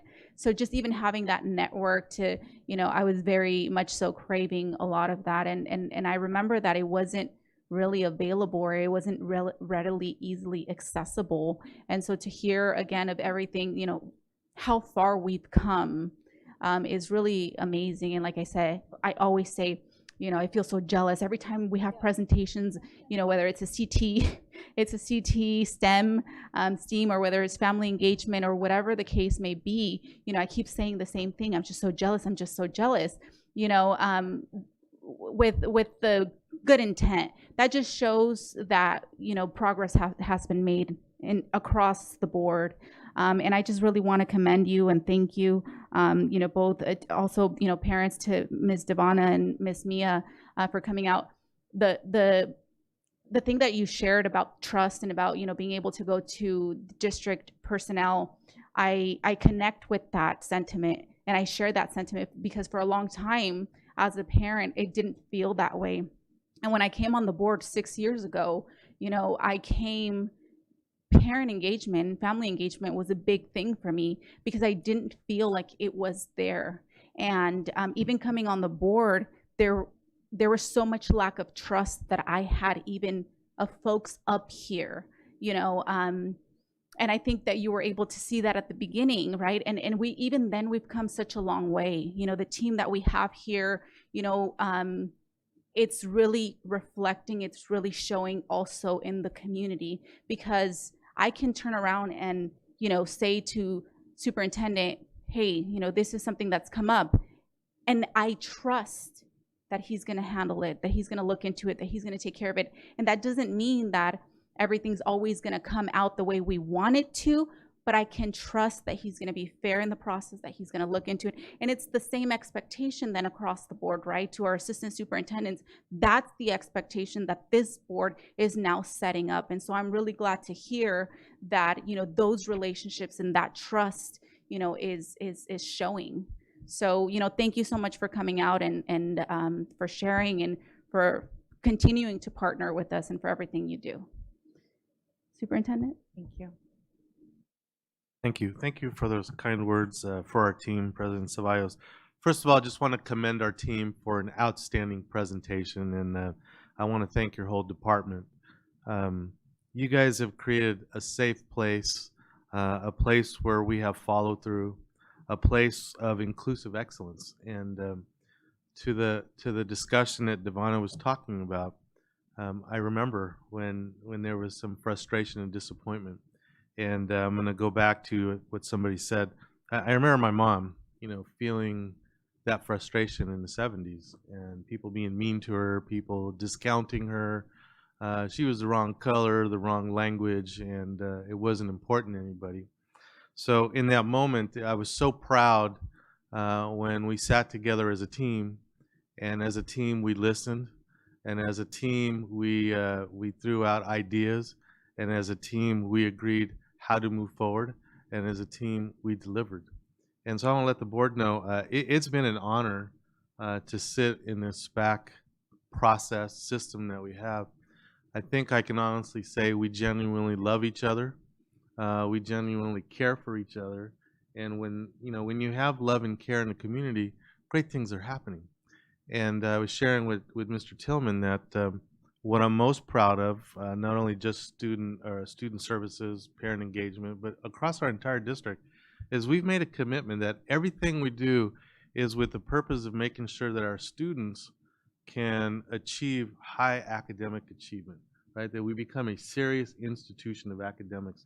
And so I'm really proud that everything we do, whether it's student services, business services, HR, ed services, SPAC, whatever, it's always tied into, we're not trying to compete to outshine each other. We're all working together to make sure that our kids can compete with anybody. And I keep saying that our kids can compete with anybody.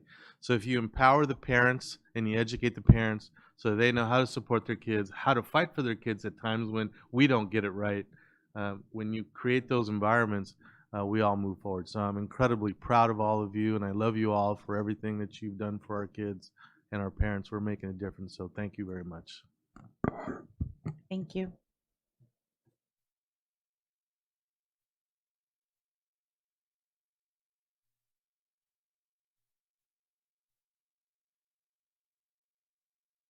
Wonderful, wonderful stuff happening in San Bernardino. Okay, we're going to go ahead and move on to 10.0 action items, 10.1 personnel report. As presented. Again. Moved by Mr. Tillman, second by Dr. Wyatt. A vote, please. I think we lost. Oh, no, she's still there. Mrs. Alexander. Aye.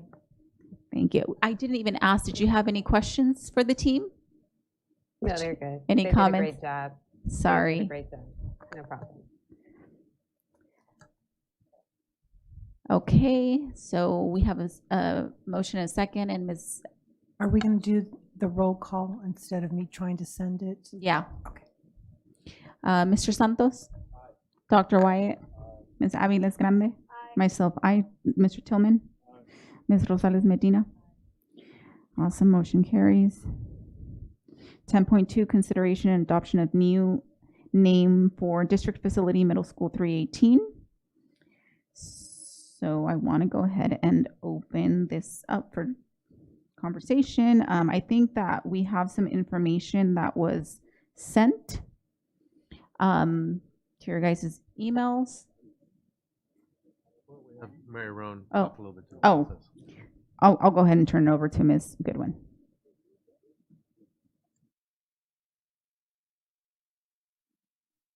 Thank you, President Ceballos. So this past week, on Tuesday, students from Middle School 318 were surveyed. They started on Tuesday. They participated in a thought exchange. There were a few names, because this was a spaghetti at the wall type of survey where they could throw out as many names as they thought possible. What rose to the top was Magnolia Middle School, followed by Magnolia Heights Middle School, Mountain View Middle School, Vermont Heights Middle School, and Rattler Nation Middle School. As you know, their mascot is the Rattlers. Following that first survey and the results, a student committee met on Friday. 21 students participated in this committee. They were a diverse group of students, some of them very involved, some of them were ASB members, some of them, had growth opportunities in areas of academics and behavior. But they were a lovely group, very vocal. And so they looked at the 6 and they weighed in and they decided on 3 names. The 3 names that they felt were the strongest options were Magnolia Middle School, Magnolia Heights Middle School, and Mountain View Middle School. Some of the things that they cited with the other ones were that it was redundant to be called Rattler Nation Middle School, with the Rattlers being their mascot. The other ones that were considered Vermont Heights, some of them attended North Vermont Elementary School. Some of them attended Vermont Elementary School and felt that it was close enough, similar enough, and again, redundant. As the other name, that was also considered was Evergreen Middle School. They felt that Evergreen was didn't have a strong rationale because Thought Exchange allowed students to also share what was important to them as far as choosing a name. So that Friday following that meeting, another survey went out using Google Form. And this survey allowed students to rank their selections, not just choose their top, but rank them. First choice, second choice, third choice. Overwhelmingly, Magnolia Heights Middle School was the top ranked choice. Followed by, and strongly supported as a second choice, was Magnolia Middle School, with Mountain View being a very, very high third choice, which kind of demonstrates, once again, that students really felt that connection to Magnolia, as the school is located on Magnolia Avenue. So there was a strong reaction from students who did not want to be have the school named after an individual to avoid future controversies. So they identified with it. Some of the students that I heard from and listened to them speak said that they could see the mascot and the magnolia flower very easily.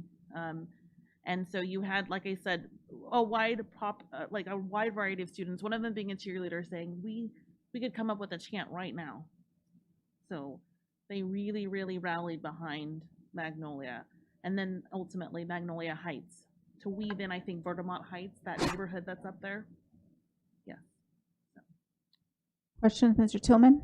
You said they actually had a vote, and the top vote getter was Magnolia Heights? In the end, ultimately, Magnolia Heights was the top ranked name for the school site, yes. I'm making a motion to name of the school Magnolia Heights. And I'll second it.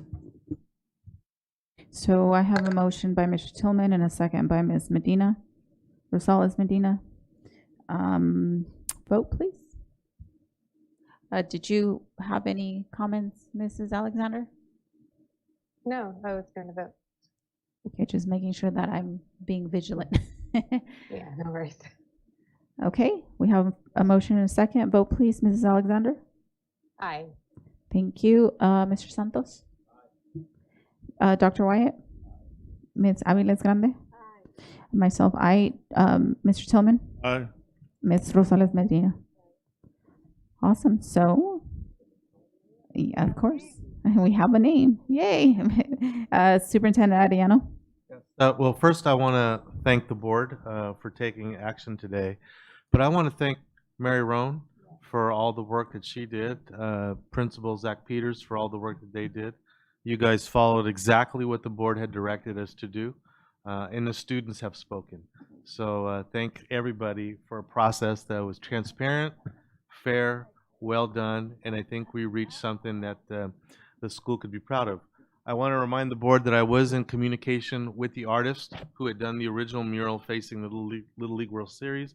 Now that we have a name, if you recall, he said he could take the new name and alter the painting so that not to have to cover it all up. He just took the areas that no longer identify with the school, and he'll make that change. So I'll have Terry work with Mr. Kavanaugh, and we'll get him out there as soon as possible to finish that mural, hopefully before the Little League World Series starts, so that we can get that free advertising from those ESPN cameras. So.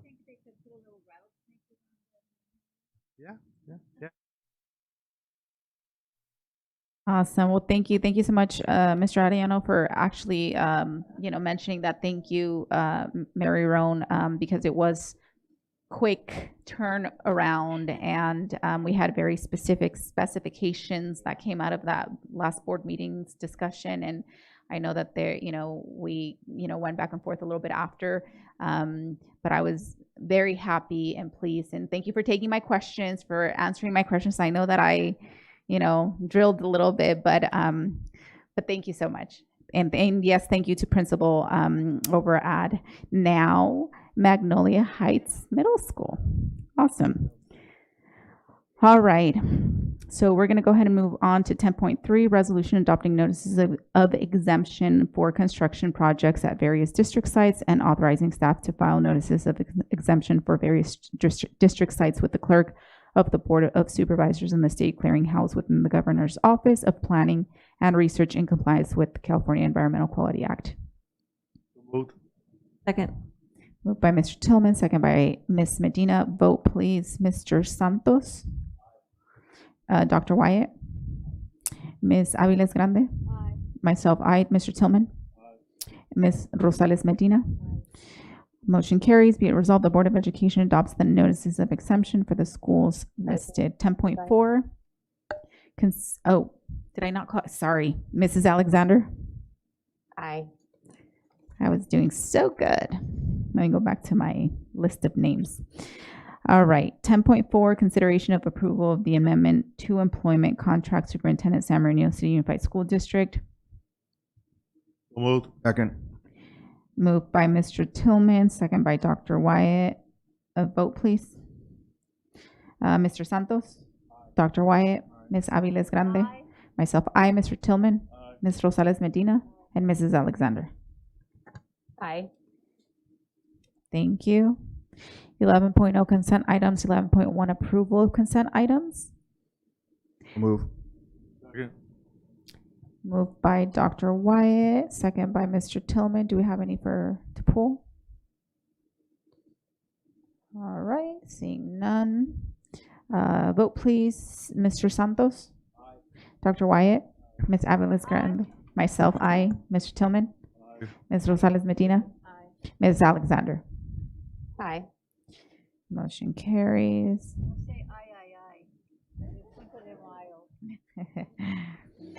12.0 reports and comments by union organizations. 12.1 San Bernardino Teachers Association. No report. 12.2 California Employees Association. No report. 12.3 Communication Workers of America. No report. 12.4 San Bernardino School Police Officers Association. No report. Thank you. 13.0 reports and comments. 13.1 board members. Do I have volunteers? Mr. Tillman? I got a suggestion on the agenda. We rarely get input from the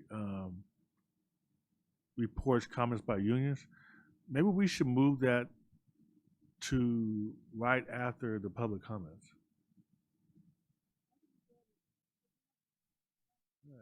Right. So, and then the ones that sometimes SPTA does it in public comments, so it'd be just as easy just to have it agendized there. Yeah. Because you haven't requested it. I'm kidding. So you want to bring it up to after public comment? Yeah. Okay. Are we okay with that? Oh, yeah. Awesome. That was so kind of you. May I ask a question? Sure. So directly after public comment, or if there's a public hearing, would it be after that? I say directly after public comments, so it coincides with public comments. Agree. Was that all your comments, Mr. Tillman? Okay, and then Dr. Wyatt, were you volunteering to go next? Sure, Madam President, thank you. First of all, just again, congratulations to Chief Gutierrez. You know, great to have you here, man, and fantastic reception. And you know, I know you bring just a lot of experience and familiarity with our community, and you know, we're really proud to have you here as part of our team and leading our department.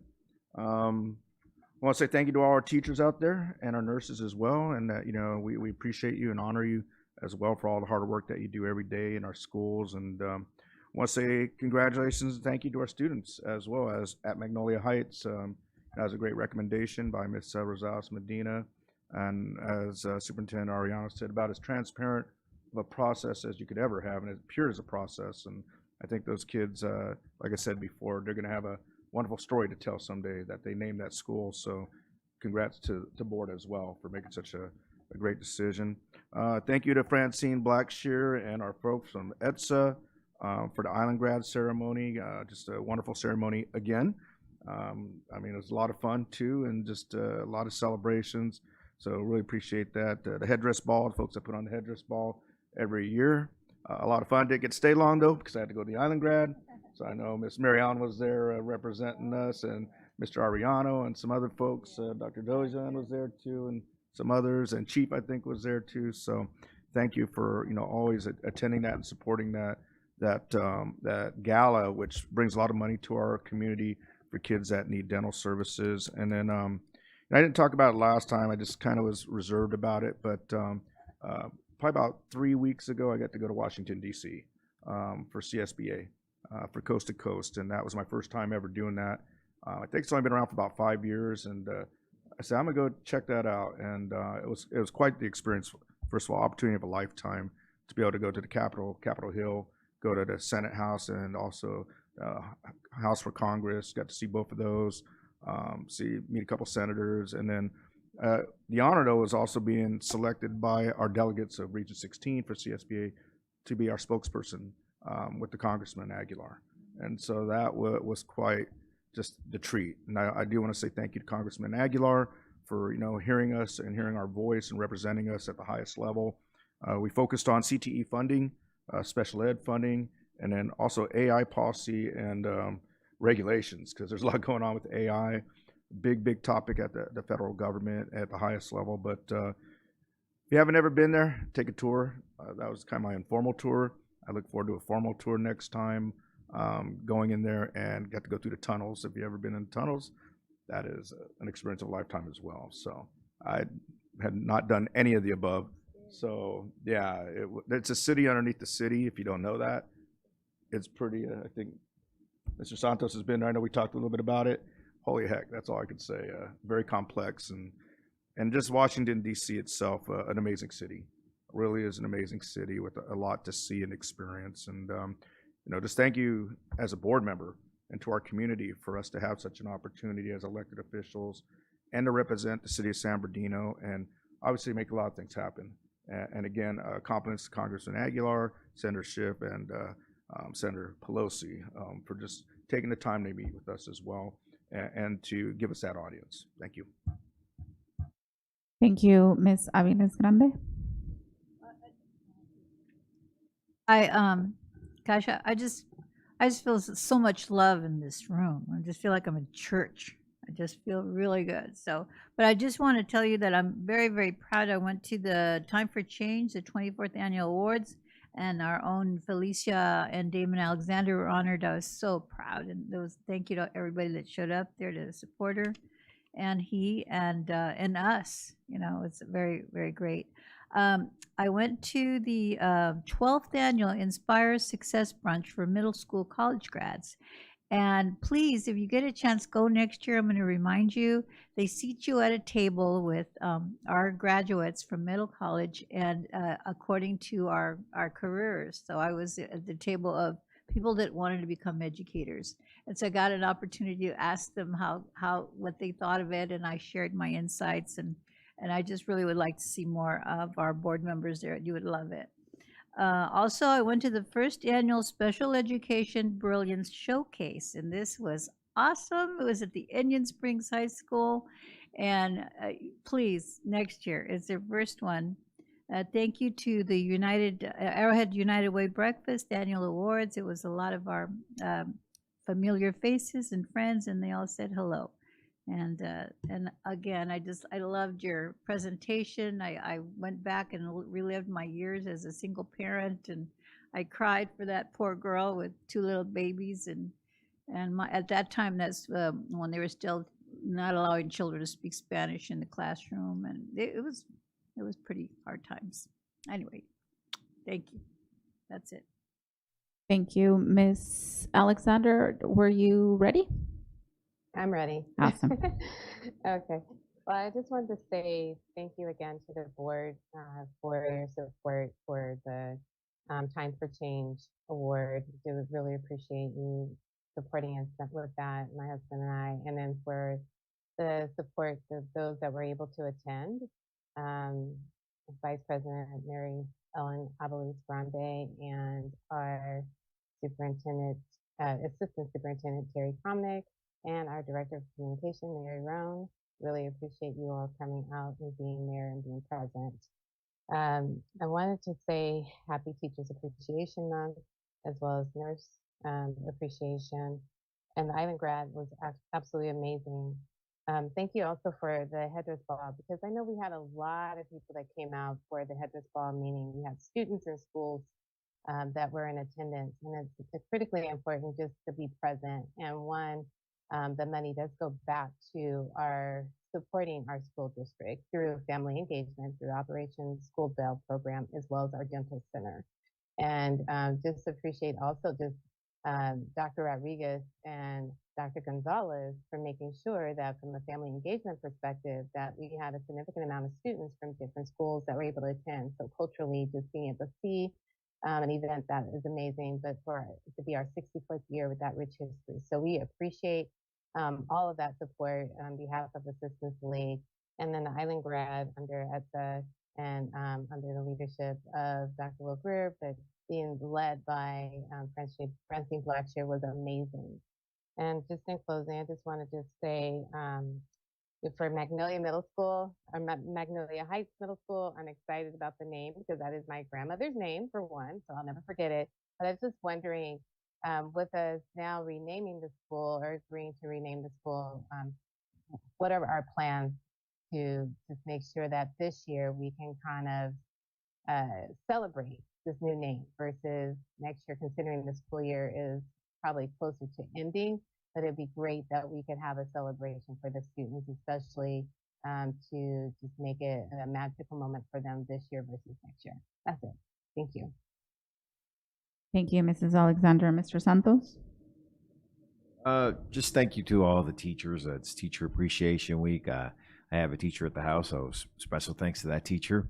And a special also to the Cajon teachers, because I have two freshmen in college who tell me that, as Mr. Ariano says, we are a serious institution of education, and the rigor of Cajon has helped them at the University of Southern California and the University of Oregon. So they feel that that's thank you to our teachers who challenge my boys, so they're doing well, and all of our students. So that's it.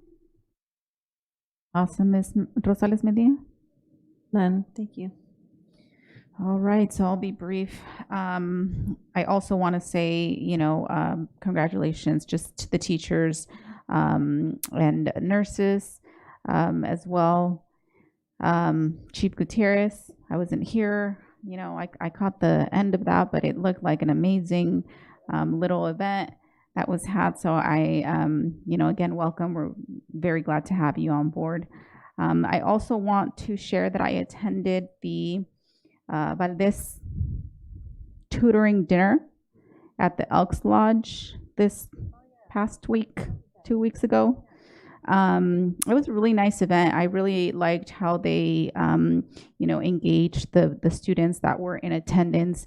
The event was more focused on the students and the students' participation, the students speaking, opposed to other gatherings or dinners or events that is, more centered on adults speaking and so forth. So I thought that was nice, new, and refreshing.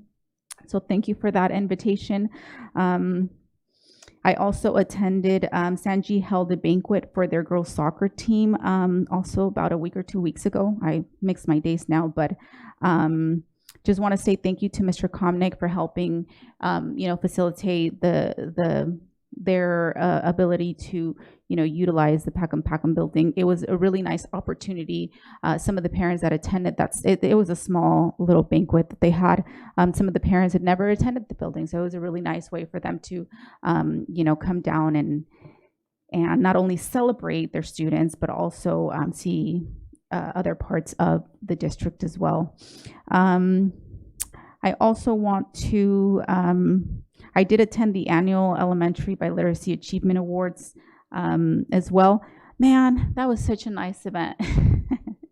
They had students that they recognized there, and the students, there's 3 in particular that they recognize. I guess they submit an essay, and then students submit essays, and then they select 3 and that then come up and share their essay with the audience and the parents and the rest of the students there. And they did such an amazing job. The first student that walked up there, he was such a great storyteller. He was wearing the whole outfit and everything. was so mesmerized and so captivated by the way he was telling the story and their ability to just speak, you know, in multiple languages. I think that they had the first student that was actually trilingual, that was learning English, Spanish, and Vietnamese, correct? And was also recognized. And it's just, you know, it was just a really, really nice event. So I was glad I was able to make it. And I know board member Felicia was also in attendance. So thank you so much. I also attended DLAC. So I know that they, at the last board meeting, President came out and invited us to their meeting, and I was able to also make it and attend as they're closing out the year. Again, just really nice to just be with parents, be, you know, in community, just interacting. They also celebrated a few of their parents with some certificates, so that was nice. They were glad to see us there. I think that, you know, just showing support, showing that we're there, is really meaningful and important to them. So I was glad I was able to make that. And then also yesterday was Monday, I attended an event that CSUSB had for their resident teacher appreciation celebration. So I believe it was the first year that they had actually expanded it to other educators like counselors and psychologists. And I received an invitation because I had an intern this year from that institution, and so, you know, we went out. Me and my colleague went out, and we actually brought our intern students. The invitation was for us, but I was like, hey, we added them, and so it was nice to have them out there. And we actually ran into Mrs. Santos over there. She was attending that same. So I'm assuming she either maybe takes in student teachers or supports.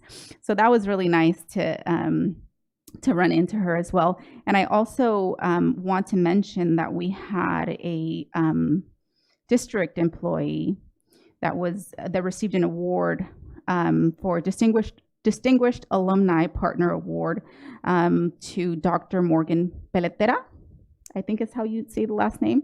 So, you know, congratulations to her.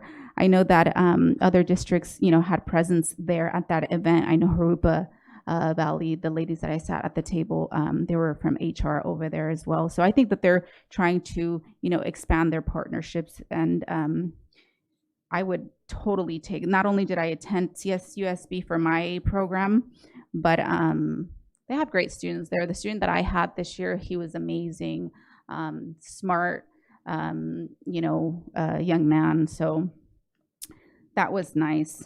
And happy Cinco de Mayo. You know, if you're celebrating, be responsible. Don't drink and drive. But, you know, have a margarita out there. And then I just want to wish my son a very, very happy birthday. He turned 19 yesterday. And if he's watching, which I'm not sure he is, but I'll go back and show him. Happy birthday. I really, really love you, and I wish you nothing but the best. And with that, Mr. Arellano. Very nice. Thank you, President Ceballos. Let me begin first. Gratitude again, school police, our translators that are here, every board meeting. Thank you for your time. We really appreciate you being here. Chief Gutierrez, beautiful ceremony today. Really validated that we made the right choice. All the words that we heard about your integrity, your humility, your love for the community, your willingness to make our force the very best and innovative, just made us all feel like we made the right choice. And it was lovely to meet your family. I'm glad that they were here today. So I want to join in on the chorus that we're very happy to have you here. So welcome. I too want to express my gratitude and thanks to our teachers, our classified employees, our nurses. We have the greatest team on earth, and they are proving that great things can happen. You know, our teachers, our support staff, our nurses, everyone across the district. I know it was National Principals Day last week. There is a synergy happening in this district. The data speaks for itself. Our kids are achieving, and it's because of all the hard work of everyone in this district. So I too want to pass on my best and my gratitude to everyone. I want to thank the Board of Education today for the extension to my contract. I appreciate the trust that you have in me and in my wonderful team. It's an honor to be here, to be the superintendent in the district that I grew up in, and it's even more of an honor to see all of us working together, just accomplishing great things every day for our kids. So thank you, board, for that extension. I'm very humbled. Mrs. Alexander, I want to congratulate you and your husband on your award. You guys are a great model and just great people in our community, and that's just a token of appreciation for the impact that you have in our city. So congratulations to all of you. So to my first slide, board, want to let everyone know that we participated in the annual Black Education Congress that's hosted by the Blue Foundation. And it was my honor that morning to share with the community all the great work that this district has been doing to increase the student achievement for African American students. Our data, I was able to share our key performance indicators that you have listed in a TIP policy. We can clearly show our community that our graduation rates are going up, our ELA and math proficiency is going up, the number of students taking A through G classes, the number of students in dual enrollment classes are going up. So I want to thank Mrs. Applegate for the leadership that she's provided in making sure that our African American students are achieving. And of course, a special thanks to Dr. Greer, the ETSA department, for all the work that they're doing in carrying it out, and to our teachers. So it was well received. And I won't name names, but there were a couple people in the audience who over the years have been very critical of our district, who came up to me and to Anna and wanted to share their appreciation, that they see us, they hear us, and they see that we're doing the work. So that was very validating. So congratulations to the board once again for having the foresight many years ago to have that policy. And I know it's been all of our honors to actually carry it out and once and for all meet those objectives. So that was a wonderful feeling. Next slide. We had our last Community Pulse meeting for the year. If you recall, this is a committee that I have that's made up of internal managers and also outside community folks. And we have faith-based organization representatives, private business, longtime community members, elected officials. We took the picture right after Pastor Beckley and Dion Taylor and Jim Smith. A lot of folks had left already. But it was my opportunity at this meeting to share all the great key performance indicators that are going up in this district. It's the same presentation that I did during the superintendent spritz that I know a couple of you had an opportunity to attend. And what was wonderful was to see someone like Pastor Beckley. When I showed him pictures, when I showed the group the pictures of our culinary program, our machinery program at Indian, he asked, "Where is that?" I said, "Those are classes here in San Bernardino." He couldn't believe it. He couldn't believe it. And he couldn't believe that we had 61 of our graduates last year that earned either one AA degree or 2 AA degrees in this district. And so one of the quests that I had the Pulse Committee do is, how can we better communicate these things out in the community? Because if they don't know, and they've been here for 30 years, obviously we're not doing enough to communicate. So we did come up with a plan. Mary Roan's going to be working on a few things, and I'll come back and share with the board what that is. But I just want to publicly thank all the members of the Superintendent's Community Pulse Committee. They're a wonderful group of ambassadors for our district. Next slide. And on the night that Mrs. Alexander was being celebrated, that same night I was down in Anaheim, if you recall, celebrating our California Distinguished Schools. We had 4 secondary schools, plus we had Pacific High School that was recognized for exemplary dual enrollment program, and then we had Norton Elementary that was recognized as a premier green school. The greatest moment I had was when Tony Thurman, he didn't know I was the superintendent of San Bernardino, so we don't know each other like that. And he noticed that I had been standing up there a long time, taking picture after picture after picture, and he said, "What are you up here doing?" And I said, "Well, I have 6 schools here today, sir." He goes, "San Bernardino got 6 schools?" And my answer to him was, "You're darn right." So it was nice to see that that he noticed that San Bernardino's coming in strong on these. So congratulations to all the schools. Next slide. And I do want to piggyback on what was said. The Elementary Biliteracy Award ceremony at the California Theater was just amazing. Congratulations to our multilingual department and, you know, Anna Applegate and her leadership. We are the leader in California. We won the California School Boards Association Golden Bell for our biliteracy, seal of biliteracy pathway. So a beautiful event. Parents were excited. So congratulations to Ed Service and the multilingual department for that. Next slide. I want to personally thank Dr. Judy White and the Mosaic Foundation for recognizing me, but really recognizing our district. I was given the Inclusive Excellence Award by Dr. White, and I want to thank all my colleagues that came to support me that evening. We had a good time. We were laughing and just, you know, the camaraderie in there, and we noticed that a lot of people that were in the room were people who had previously worked in the San Bernardino City Unified School District. So it was kind of a homecoming to reconnect, but I'm just so proud of the district that we don't just talk about inclusive excellence, we are inclusive excellence. All means all in this district, and I'm just really proud to have accepted that award on behalf of the district. So again, I just want to thank all my colleagues for being there. Next slide. And I probably should have had this back to back with the other ones, but we had the secondary reclassification ceremony at the 66er Stadium. Another beautiful example of bringing our community together, another beautiful example of celebrating our kids and making our kids feel like they're special and they can compete against anybody in the world. So again, multilingual department. And Anna, thank you for what you guys are doing. Next slide.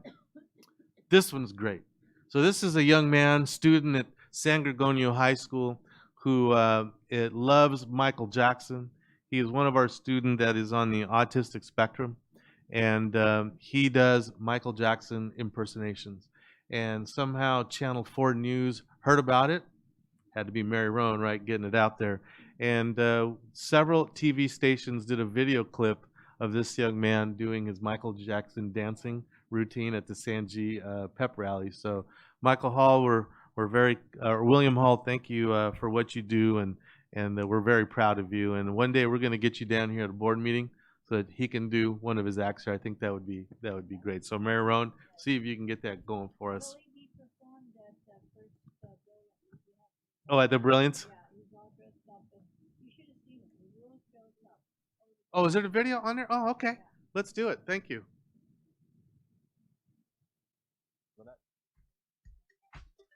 And now to this morning's Bright Spot. A San Bernardino student is taking center stage using music and dance to celebrate what makes him unique. William Hall has autism, and on the day a new Michael Jackson biopic hits the theaters, he's honoring the king of pop in his own way.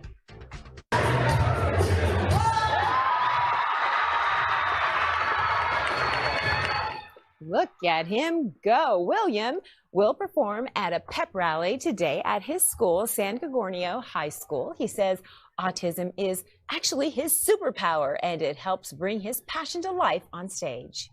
I'm very excited to go to dance to the pep rally and do the Smooth Criminal dance like Michael did. And the fans are going to be stunned. We're stunned. We love this. He does a great job. He is ready to take center stage.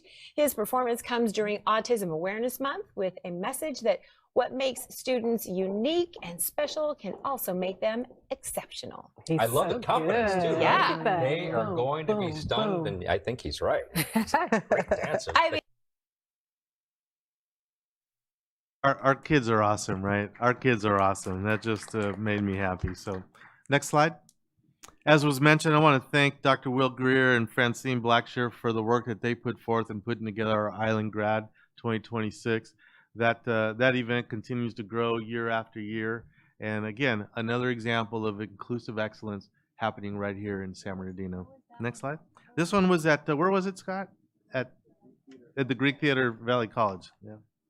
And as was mentioned, I just want to shout out to Dr. Morgan Pelletera, one of our outstanding employees here in the San Bernardino City Unified School District that was honored by Cal State. She does a great job for the district, looking and seeking nominations to celebrate many of our employees. So it was nice to see her being celebrated because she does that for so many people. So Morgan, if you're listening, congratulations, and we're very proud of you. Next slide. And the headdress ball was a lot of fun. We had a great time. It was nice to sit with Tasha and Chief and Mary Ellen at the table. And we've been trying to talk Tasha into being one of the headdress models for next year, but it's not working, right? It's not working. I want to thank the Assistance League, truly, as was mentioned. They provide our students with dental exams and dental treatment. And through Operation School Bell, they provide our students new clothes for the beginning of the school year and hygiene products so that they can be clean and have a sense of just pride. So I want to thank the Assistance League for all they do for us, for our students. Next slide. And the other thing we're very proud of is this National Black Grad that happens every year. And I want to thank Mr. and Mrs. Buffong for all of their efforts. This is an amazing event. And this is the first one I've missed ever. And so I appreciate Terry and Tasha being there. And it's a 4-hour event, and there's dancing and singing. It's one of my favorite events of the year, and I just felt bad I couldn't go this year. But it's a great place. Again, another example of inclusive excellence happening right here in the city of San Bernardino. So congratulations to all of our students and parents who part. That was at Cal State San Bernardino Casulas Arena. So, next slide. And I just wanted to highlight a 1970 San Bernardino City Unified School District graduate, Sanji, 1970 Sanji graduate, Dirk Kempthorne. As you know, he was the mayor of Boise at one time. He was the senator. He was the governor of Idaho and was the 49th U.S. Secretary of Interior. He passed away last week. So wanted to honor his legacy, but tell his family that we were very proud that he was from here, right here in San Bernardino. And our condolences to the family, but we're proud that he represented our district well. Next slide. And with that, are we from San Bernardino? You darn right. Thank you. When can we get to say the other way? We're a PG. We're a PG. Thank you, Mr. Ariano.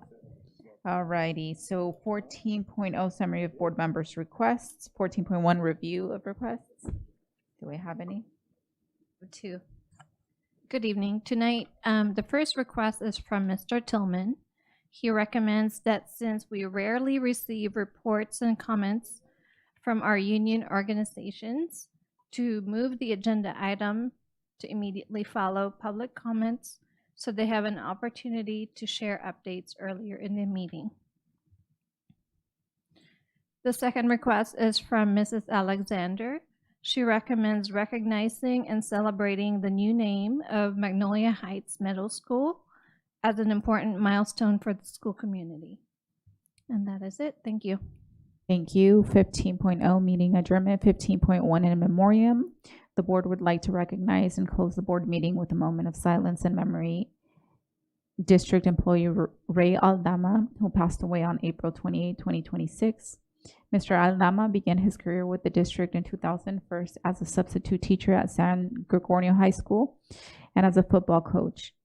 Ray joined San G as a PE teacher in 2002 and was an assistant baseball coach for 18 years before taking over as their head coach. In 2022, Coach Aldama led the Spartans to the CIF Southern Section quarterfinals. Coach Aldama will be remembered not only for his years of service, but for the lasting impact he made on his students, colleagues, and school community. His commitment, kindness, and presence will be deeply missed. The board extends its deepest condolences to his family, colleagues, and friends, and we will now hold a moment of silence.